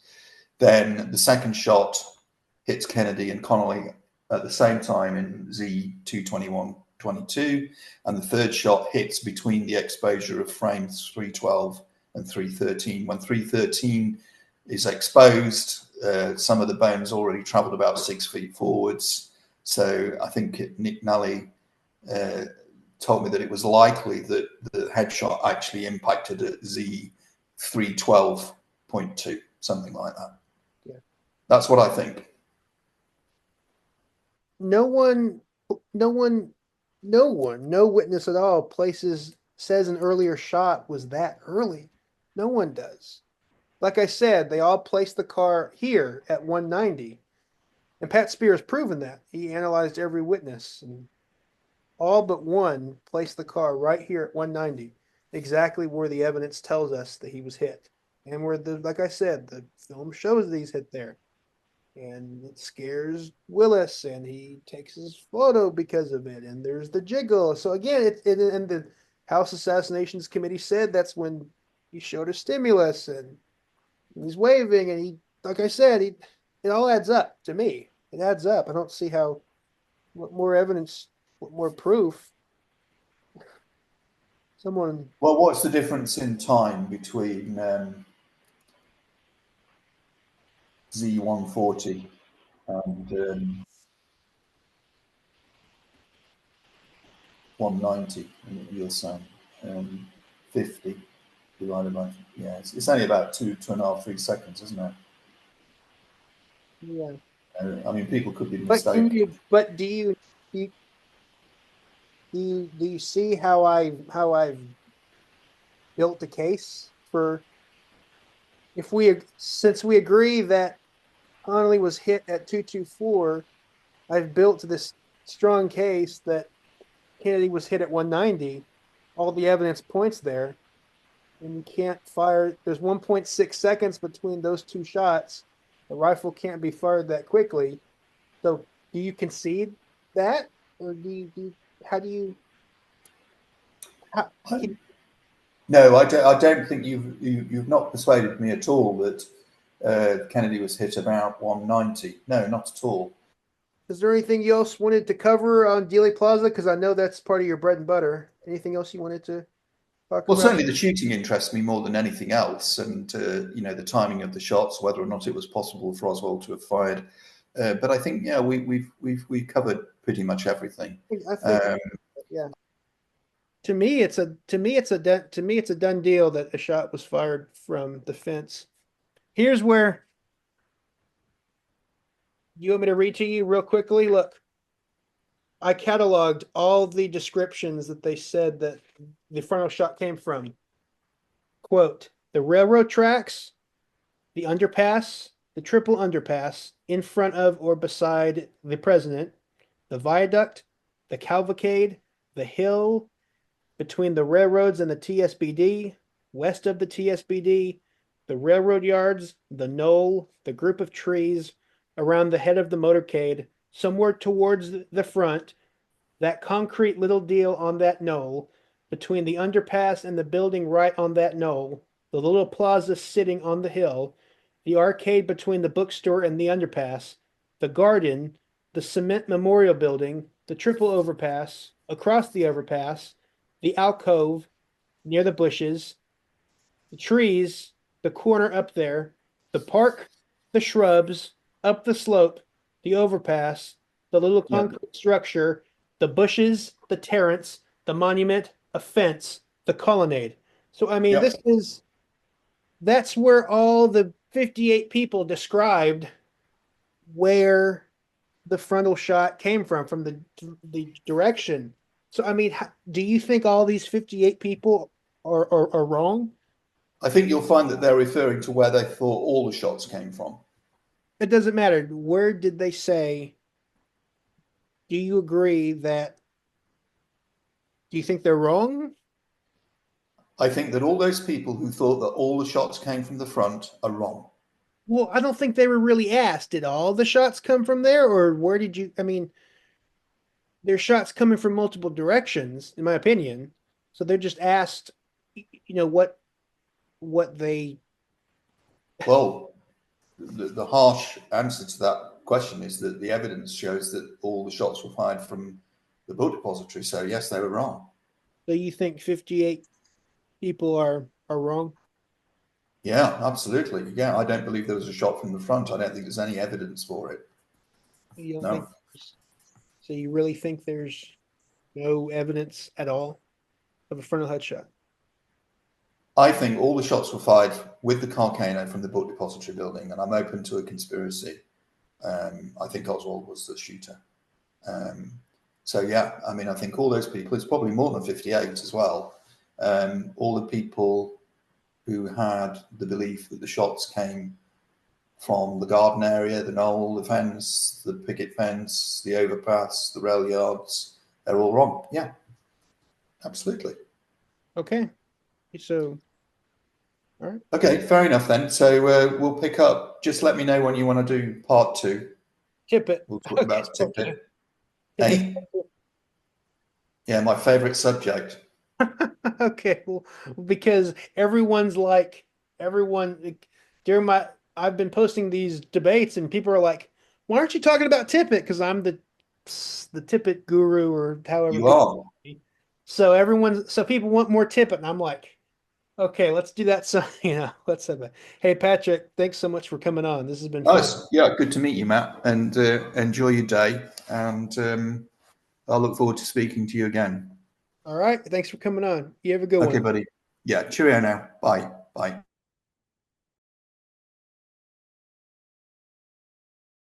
So that chest, you see it? Yeah. You see Bugliosi on top. That chest is full of JFK books. Wow. Can you see? Yeah, I can see. Wow. Oh, So that's the landing upstairs cupboard, wow. That's cool. Yeah. and they are 3 deep, and Pretty cool. that chest is full of JFK books. I would have never guessed. This one, that's Wow. full as well, Wow. and there are 2 beds with boxes full of JFK books, I would have never and guessed. that hatch in the roof has a ladder going up to the loft, and that's full of JFK books. So that's where the 470 books are. And unfortunately, although I'm very organized and tidy, there's no system. So if you ask me to get a book, I've got no idea where it is. Here's my collection right here. Okay.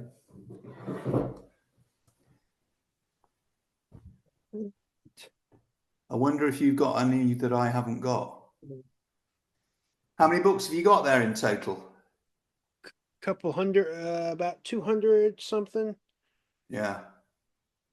200 something. And I have another one in my room right here. Another one. And this one is growing. This one's growing a bit. That's a good one, isn't it? The day Kennedy died. Some excellent photographs in that. Yeah, yeah, it is. That's the first time they finally released the Zapruder film, every single frame. So Yeah. And that you can pick it up for like $25, $30. I also have this. I showed this on another video. This is from the same lot. Wow. Same lot. So Bloody, this bloody hell. this is like 85-year-old ammunition. So